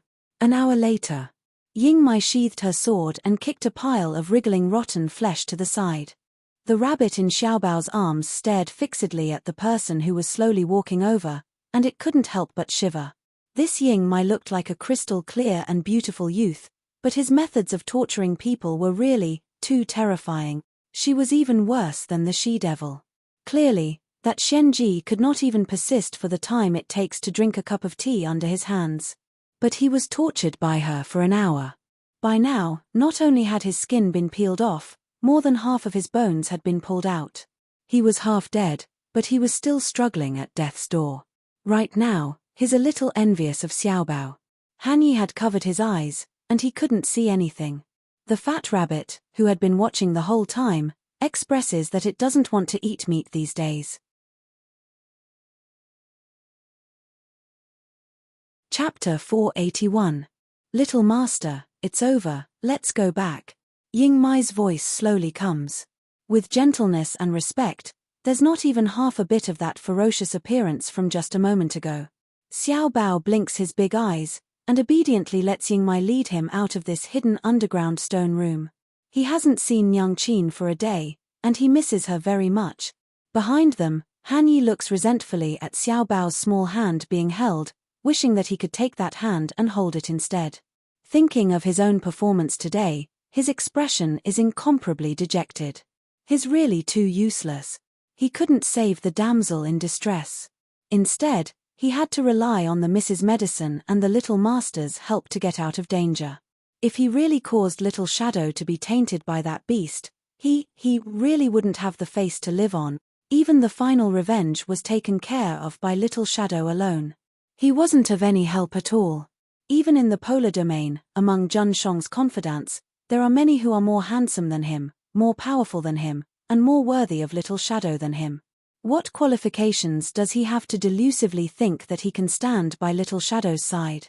Slowly, Han Yi's footsteps become as heavy as lead. His heart, which was originally burning with passion, fell to the bottom of a valley. Just then, Ying Mai's clear and cold voice suddenly comes from ahead. "Idiot, what are you still doing there?" Han Yi stares blankly, and promptly quickens his pace to keep up with Ying Mai. However, his expression is still dispirited, and he doesn't even dare to lift his eyes to look at Ying Mai. Ying Mai sighs softly, loosens Xiao Bao's hand, and says in a low voice, "My foot seems to be injured, it hurts to walk." "Ah, your foot is injured. How could it be? Is it serious?" Han Yi suddenly panics, and promptly goes to check on Ying Mai's injury. Ying Mai's foot is indeed stained with a lot of blood, looking somewhat frightening. But Han Yi doesn't know that the blood is Xian Ji's. In other words, with Ying Mai's physical body, once her spiritual power is restored, ordinary injuries can be healed in the blink of an eye. However, in his panic, Han Yi simply can't think of this. Ying Mai sees his flustered and bewildered appearance, and a hint of warmth flits through her eyes. "Idiot, what are you making a racket for? Carry me back." "Ah." Han Yi stares foolishly for a long time before he suddenly comes back to himself. With a red face, he squatted down and carried Ying Mai on his back. When the girl's soft body presses against his back, Han Yi's whole body stiffens, almost forgetting to breathe. Xiao Bao carries the fat rabbit and follows behind the two people. Watching Han Yi's manner of walking like a snail, they can't help but shake their heads. "Bun Bun, idiot, Uncle Han Yi will definitely be henpecked in the future." The phrase henpecked husband was something that Xiao Bao and his mother had seen together in Bailey Liuin's notebook. The fat rabbit raised its head to look at Xiao Bao, blinked its Mungbin eyes, and thought, even that scary Di Jun is henpecked, so what's so strange about Di Jun's subordinates being henpecked? Huang Yarrow country. The moon was dark and the wind was strong. All was silent.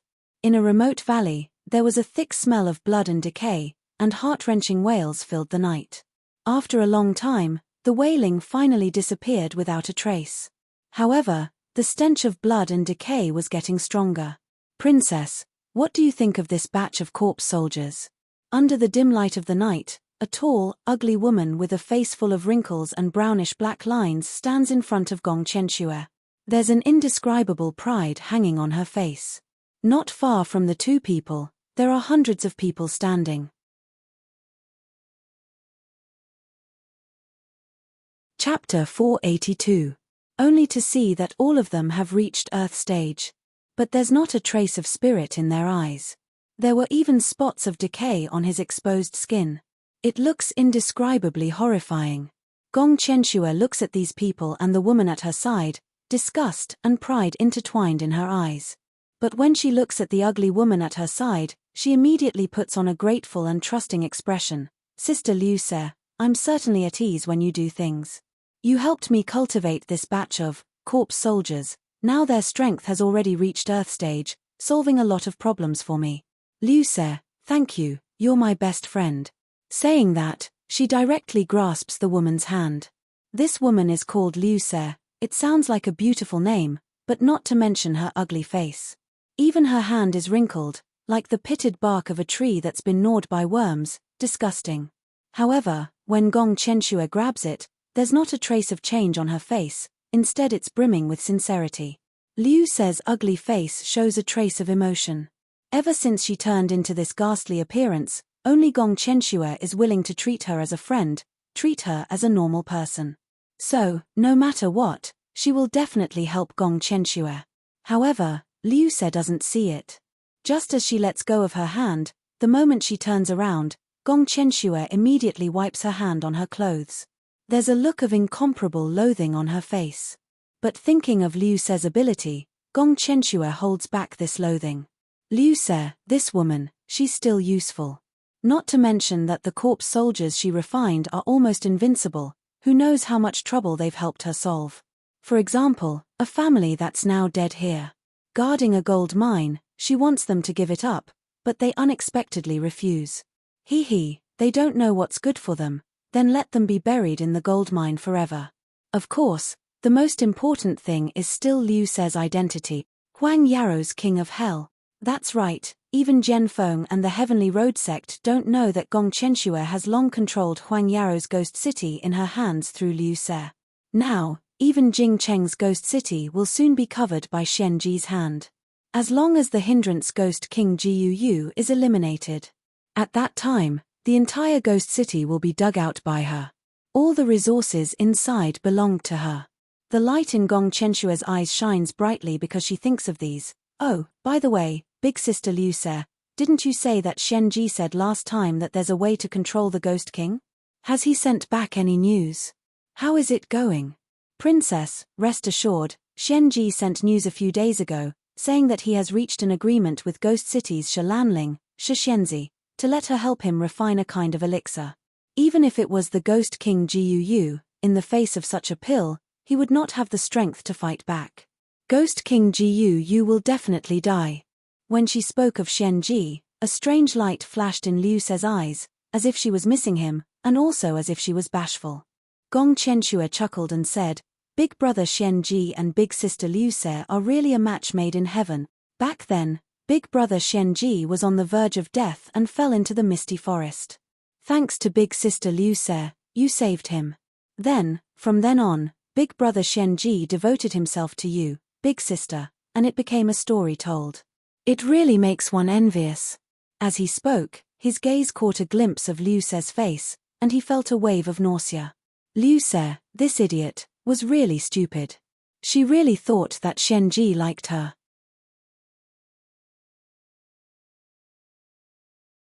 Chapter 483. Only Liu Se, this idiot, still thought that Xianji's feelings for her were deeply rooted, and that he was single-minded. She didn't even think about it. Who would fancy her with her appearance that was neither human nor ghost? But on the surface, Gong Qianshue didn't show it at all. Instead, her face was full of blessings and gratitude. Big brother Xianji really has a lot of ability. After entering Jingcheng country's ghost city for just a few years, he's already become the king of hell, and he even has complete control of the ghost city in his hands. Truly worthy of being the man that sister Liu Se fancies. The expression on Liu Se's face grew sweeter and more complacent. Her smile squeezed the potholes and wrinkles on her face together. It looked extremely terrifying. Gong Qianshue couldn't hold it in any longer. She looked elsewhere, and when she saw the hundreds of corpse soldiers not far away, she couldn't help but feel her blood boil. No matter how ugly and disgusting Liu Se was, as long as she could raise these corpse soldiers, he had to put up with her.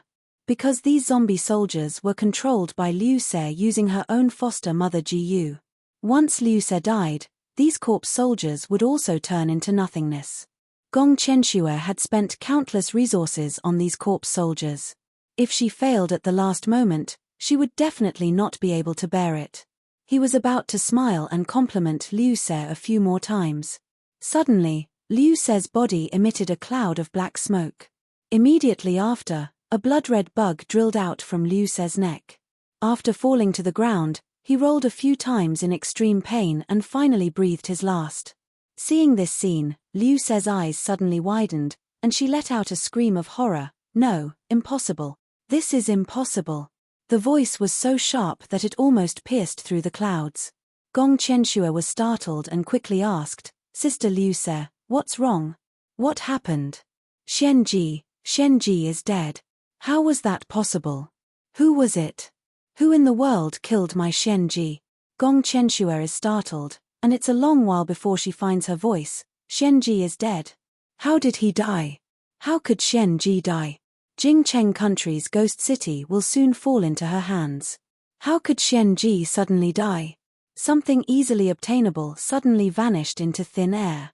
Such a blow almost made Gong Qianshue unable to maintain her noble and kind appearance. Xianji that good for nothing. Even if they're going to die, why don't they wait until Jingcheng country is handed over to her before they die? Because she didn't want to make Liu Se unhappy, she didn't even place spies around Xianji. Now that Xianji is dead, Jingcheng country's ghost city unexpectedly loses control in a split second. Gong Qianshue's chest heaves violently, but she forces herself to calm down. Big sister Liu Se, in the end, who killed big brother Xianji? Who could be so cruel and merciless? You must take revenge for big brother Xianji. Liu Se's ugly face became incomparably sinister at this time. The corpse soldiers standing below, affected by Liu Se's emotions, also let out ghostly wails and wolf-like howls. Who killed my Xianji? I will definitely dismember his corpse into 10,000 pieces. Flap flap. A pigeon swooped down from the sky and landed on Gong Chenshua's shoulder. Gong Chenshua knows that this is news sent back by the informants she has placed in various places in Jingcheng country. Seeing the message, Gong Chenshua's pupils suddenly contracted. A cold and murderous voice slowly squeezed out of her mouth. Jun Mu Yang. As long as he saw the name and heard the name. It's as if Gong Chenshua could smell the strong stench emanating from her own body. That nauseating stench almost made her the laughingstock of the entire imperial palace.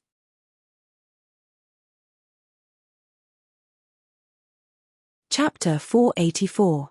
However, there was already a flaw in her flawless image that could no longer be repaired. Even senior brother Jian Feng, who was infatuated with her, frowned and showed a disgusted expression when she smelled like a fox. How could Gong Chenshua, who was proud and arrogant and had never suffered the slightest grievance, tolerate this? And all this humiliation was brought upon her by that slut, Jun Muyan. But Gong Chenshua didn't want to think about it. If she hadn't instigated the raging Inferno mercenary group to deal with Jun Muyan, how could this evil consequence have backfired on her? Gong Chenshua takes a deep breath and immediately says anxiously and angrily, "Big sister Liu Se, I know who killed big brother Xianji." "Who is it?" "It's the hot and powerful Enchantress of medicine in Tianyuan City, Jun Muyan. She is now in Jingcheng country's Wangjiang City. Big brother Xianji was killed by this vicious woman with her own hands." Jun Muyan. Jun Muyan. Liu Se repeated the name over and over, gnashing her teeth. "All right, I'll go to Wangjiang City now.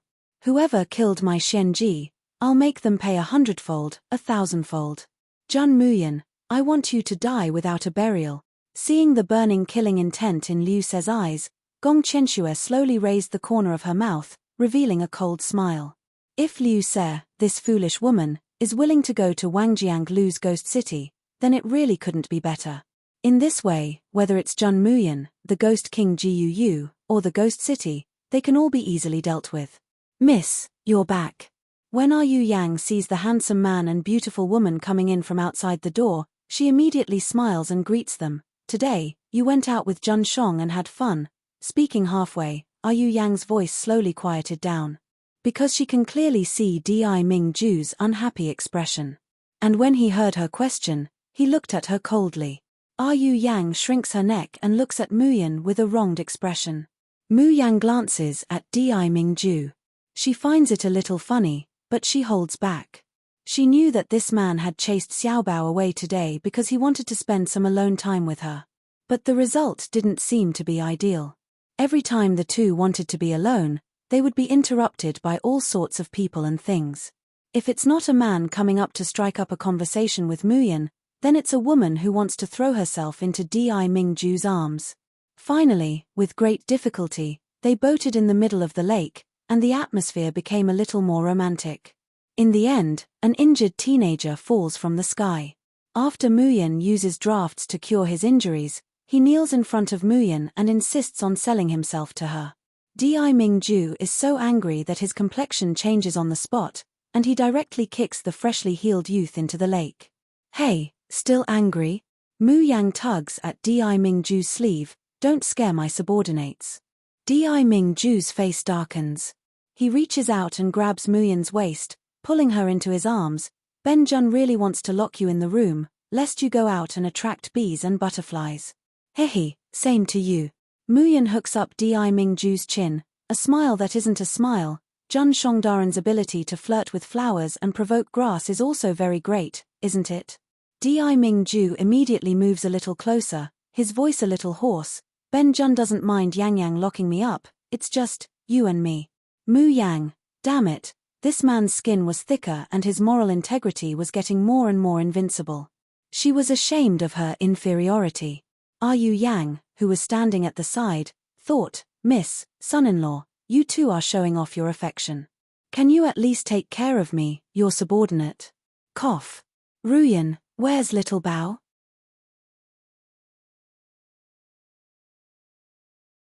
Chapter 485. Not back yet. Muyan's brows wrinkle all of a sudden. He only went to the ghost city to get the herbs. Why hasn't he come back yet? Could something have happened to him? Or could it be that the fat rabbit couldn't hold back and ate all the strange beasts in the ghost city?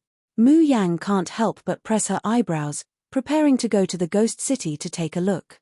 Suddenly, Mother! A crisp cry accompanied a small figure that flew into her arms like a cannonball. Xiaobao. Mu Yang hugs the small and soft body tightly in her arms. Why did you only come back now? His voice was filled with urgency, but his heart, which had been hanging in suspense, returned to its original place. Xiaobao rubs against Mu Yan's neck, then he raises his head. Nyangqin, there are bad people in the ghost city. Puff. A white furry head bursts out from Xiaobao and Mu Yang's embrace. The fat rabbit let out a howl and shook its head to take credit. The bad guys were all chased away by me, Uncle Rabbit. Pooh. When did it become Uncle Rabbit? How could this wise and mighty divine beast be Lord Rabbit? Mu Yang doesn't have the time to take care of the fat rabbit's entanglement.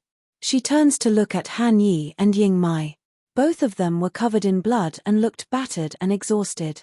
Han Yi directly carries Ying Mai on his back. Mu Yang's brows suddenly wrinkle. Even Di Mingju's complexion slightly sinks. What happened in the end? In Mu Yang's bedroom, Han Yi gives a brief account of what happened in the ghost city. After saying that, Han Yi kneels down in front of Di Mingju with a thud. Lord, I know that Ying Mai disguised herself as a man and deceived Lord. According to the rules of the polar domain, she will be punished with capital punishment. If Jun Shong really wants to punish her, can this subordinate bear it for her? Ying Mai snaps his eyes wide open. Han Yi, what nonsense are you talking about? Di Mingju slightly narrows his eyes. There's not a trace of emotion on his handsome face. You should be very clear about the punishment for violating the polar domain's iron laws. This subordinate knows.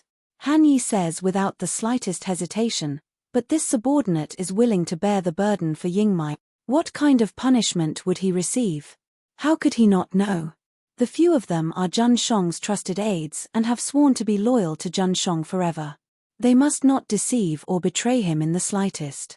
Anyone who violated this rule would be stripped of their immortal bones and expelled from the celestial world, never to return. This kind of punishment was like hell to anyone in the Xiaoxian continent. Han Yi is also afraid, but for the sake of Ying Mai, he bears this kind of punishment. He didn't feel the slightest bit of regret. Ying Mai sighed softly. A helpless smile appeared on her usually indifferent face. Han Yi, this guy, how could he be so stupid? But he was so stupid that it was adorable.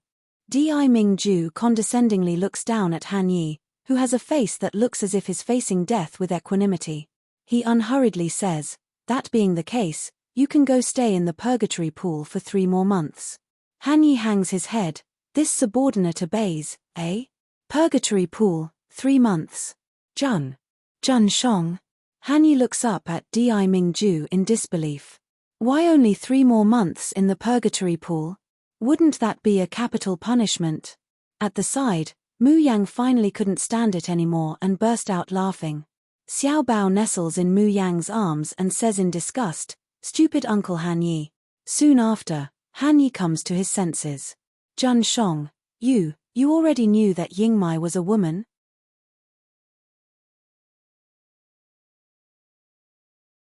Chapter 486. Han Yi is flabbergasted, staring blankly at Ying Mai. His face is suddenly smiling, and suddenly absent-minded. Then, he seemed to have thought of something. Suddenly, he wailed, another 3 months. If I add it up, won't I have to stay in the purgatory pool for a year? Jun Shong, don't. Spare my life. After laughing and joking around, Han Yi says with a serious expression, Jun Shong, now it seems that the ghost city might be under someone's control. Even that guy Jiu, the odds are against him. After a pause, he looks at Di Mingju. Jun Shong, should we make a move? Di Mingju's expression is cold and detached, not saying a word. Han Yi shakes his head. I understand. They couldn't do anything. People from the Xiaoxian continent coming to the Yanwu continent involves too much karma. This was especially so since a sovereign lord had descended with his true body.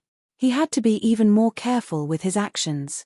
Otherwise, it would very likely lead to terrible consequences. Although the Ghost City was once founded by the Polar Domain, after so many years, the Yenwu continent's Ghost City has long had nothing to do with the Polar Domain. Jun Shong has come to the Yenwu continent this time for Miss Muyan. He wouldn't care about anything else, nor should he care. The fate of Guu and the Ghost City has long been decided. They shouldn't have interfered. Han Yi says, Jun Shong can rest assured, we won't interfere with the matters of the Ghost City in the future. Now that the herbs have been collected, why don't we leave Wangjiang City as soon as possible? After all, they've killed a Ghost King. If the Ghost City finds out, they might not let it go. However, just as Han Yi's voice falls, he hears Muyan's languid and quiet voice. Leave. The show has just begun. How can you leave now? Han Yi looks at Muyan in surprise. Mu Yang slightly narrowed her eyes, the corners of her mouth still curled up into a smile, but her expression was indescribably cold. When you said the name Xianji just now, I always felt that it sounded familiar. Now I finally remember. In her previous life, she had seen a feminine and treacherous man by Gong Qianxue's side. Beside the man stood a woman who was wrapped up tightly. At that time, Mu Yang seemed to have heard Gong Qianxue call the man Xianji Gij and the woman Liu Sejie. Mu Yang couldn't hear it clearly. He also didn't know what kind of two characters Xianji and Liu Se were. But at that time, when Gong Qianxue saw her, she immediately asked the two of them to leave. There was even a hint of panic on his face. After that, he tried many times to see if she recognized the two people. At that time, Muyan was so stupid that she didn't have the slightest bit of doubt towards Gong Qianxue. But now, hearing the name Xianji, she finally remembered. That Xianji Gij is the Ghost King of Wangjiang's Ghost City. And Wangjiang's Ghost City has long fallen into Gong Qianxue's hands. If you want to go back, then go back first. Mu Yang's gaze carelessly sweeps over Di Mingju and the others. You guys don't want to manage the Ghost City, but I want to manage it. How could she not care about anything related to Gong Qianxue? She didn't care about fate or cause and effect. She only knew that if she was reborn, she would definitely turn all of Gong Qianxue's ambitions and dreams into bubbles. She would definitely consign this woman to eternal damnation and make her pay with her blood. Nyang Qin won't go back. Xiao Bao also won't go back. Xiao Bao hugs his Nyang Qin, his big eyes full of earnestness. Xiao Bao will accompany Nyang Qin. Saying that, he gives Di Mingju and the other two a disdainful look, waving his hand. You guys go.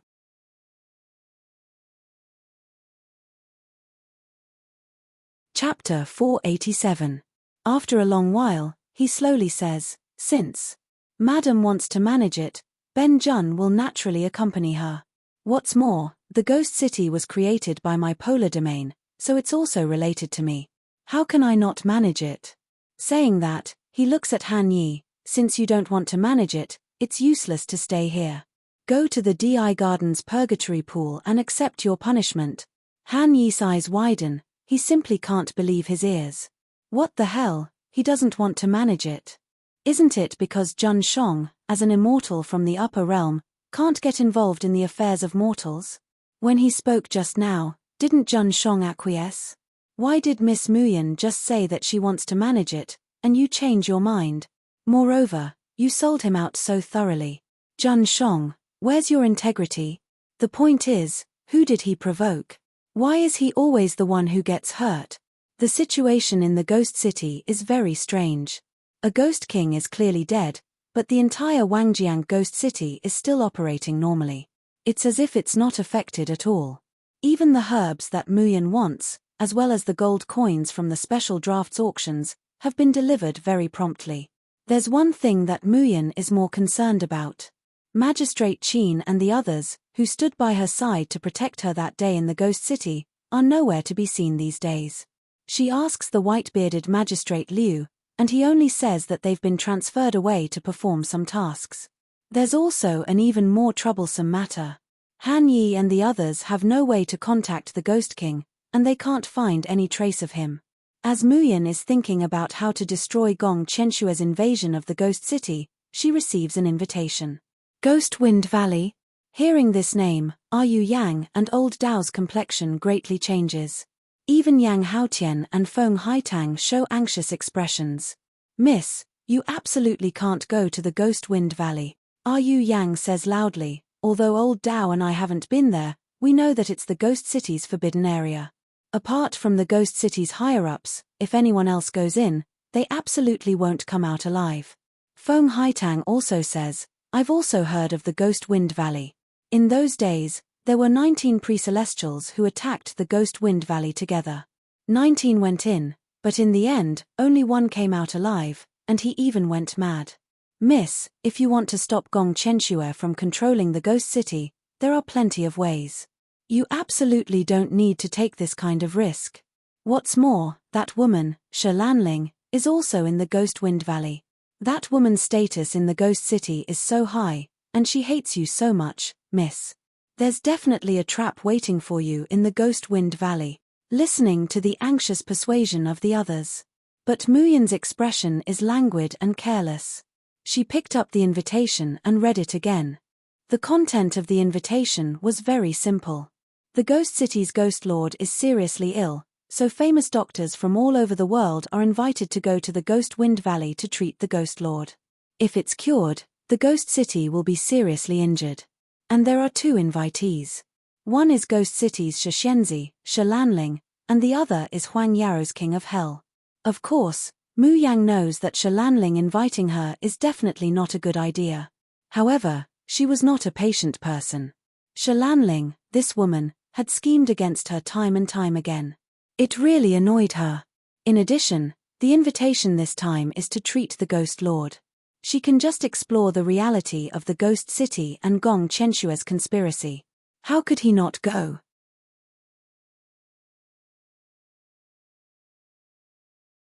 Chapter 488. Miss.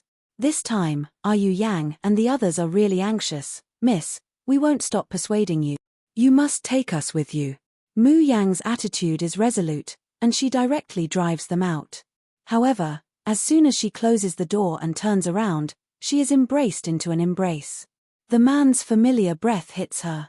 Can Ben Jun go with Mu Yang? Mu Yang raises her head and squints at him. Can I stop you? This time, Di Mingju doesn't take the opportunity to take advantage of her.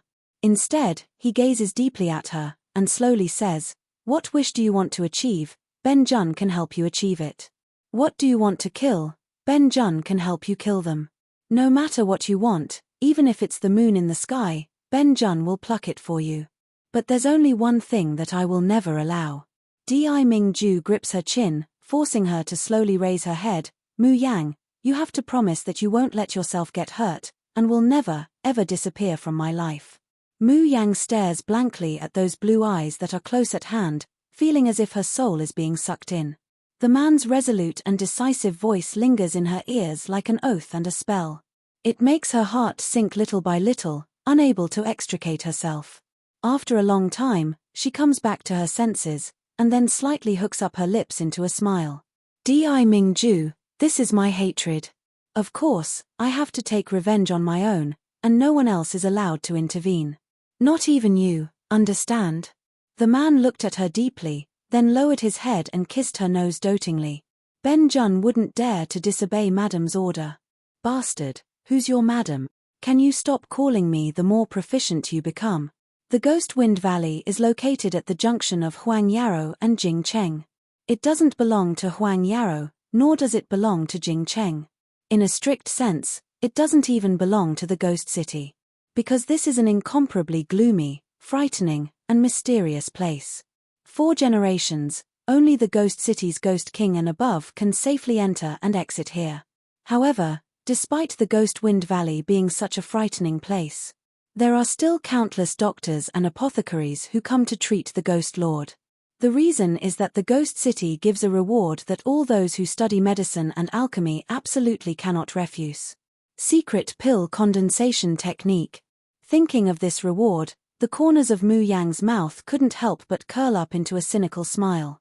When Shi Lanling wrote this invitation, she believed that even if she knew it was a trap, she would still jump into it. It was probably because of this reward, right? Shalanling probably thought that she was still unable to concoct pills. Moreover, he wanted to obtain the core condensation mystic method no matter what. When Mu Yang arrived at the entrance of the Ghost Wind Valley, it just so happened that an old man with grizzled hair and beard was taking out an invitation card for the guards of the Ghost Wind Valley to check. Looking from the entrance, the Ghost Wind Valley was shrouded in fog. As he got closer, he could even feel the bone-chilling cold wind. As soon as Mu Yan approaches the entrance, she feels a vigilant gaze directed at her. The old man sized up Mu Yang and the other three, and then revealed a suspicious expression. Are you also the doctors who were invited to treat the Ghost King? Even though it was a question, the disdain in his eyes could not be concealed.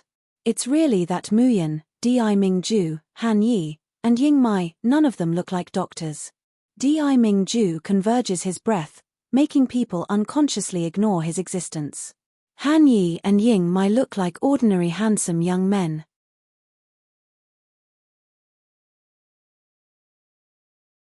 Chapter 489. Although she's beautiful, she's only an 18 or 19-year-old girl. How could she be a famous doctor or an apothecary? Such a person dares to come to the Ghost Wind Valley to treat the Ghost Lord? She also wants to snatch the secret method of core condensation? Isn't this a joke? Dr. Wang, please come in. After examining the old man's invitation, the guard respectfully returns it and makes a gesture of invitation. Dr. Wang takes back the invitation, but he doesn't go in immediately. Instead, he looks at Mu Yang sarcastically. He doesn't believe that there's anyone in this group who's qualified to treat the Ghost Lord. One should know that he's already considered young among the famous doctors in the Yanwu continent. But he was already in his 40s when he became famous. However, the next moment, Dr. Wang widens his eyes in shock. Because the beautiful girl who he thought was least likely to be a doctor actually takes out an invitation that's exactly the same as the one in his hand. How is this possible? An 18 or 19-year-old girl is actually a famous doctor invited by the Ghost City. While he's still in shock, he suddenly hears a soft "her" from the guard. I'm sorry, Miss Jun, although there's no problem with your invitation, your name doesn't seem to be on the list of doctors I've recorded. Hearing the guard's words, Mu Yang raises her eyebrows in surprise. I don't know where this country bumpkin came from, daring to pretend to be a senior doctor. What do they think the Ghost Wind Valley is? Do they think they can come in whenever they want? A bunch of idiots. The medicine boy next to Dr. Wang sees that his master doesn't like Mu Yang's group.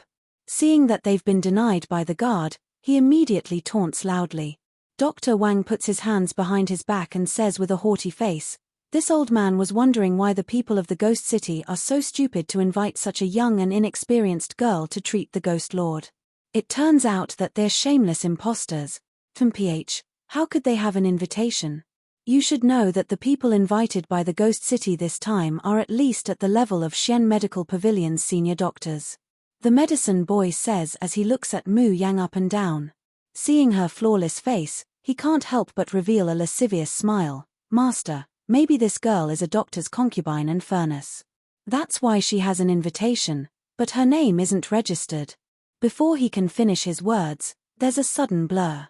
2 clapping sounds could be heard. 2 big slaps landed on his face. He screamed and spat out a mouthful of blood with broken teeth. Unbeknownst to him, Ying Mai had already appeared in front of him. The sharp blade was unsheathed and slowly rubbed against his neck. Watch your mouth. Do you believe that I will cut off your tongue? Guard. What are you waiting for? Dr. Wang suddenly came to his senses and immediately roared hysterically. This group of people forged invitations and pretended to be doctors. Now they're fighting in the Ghost Wind Valley. Don't you care? The faces of the guards turned cold. Only now did they react. Ying Mai had actually made a move in front of them.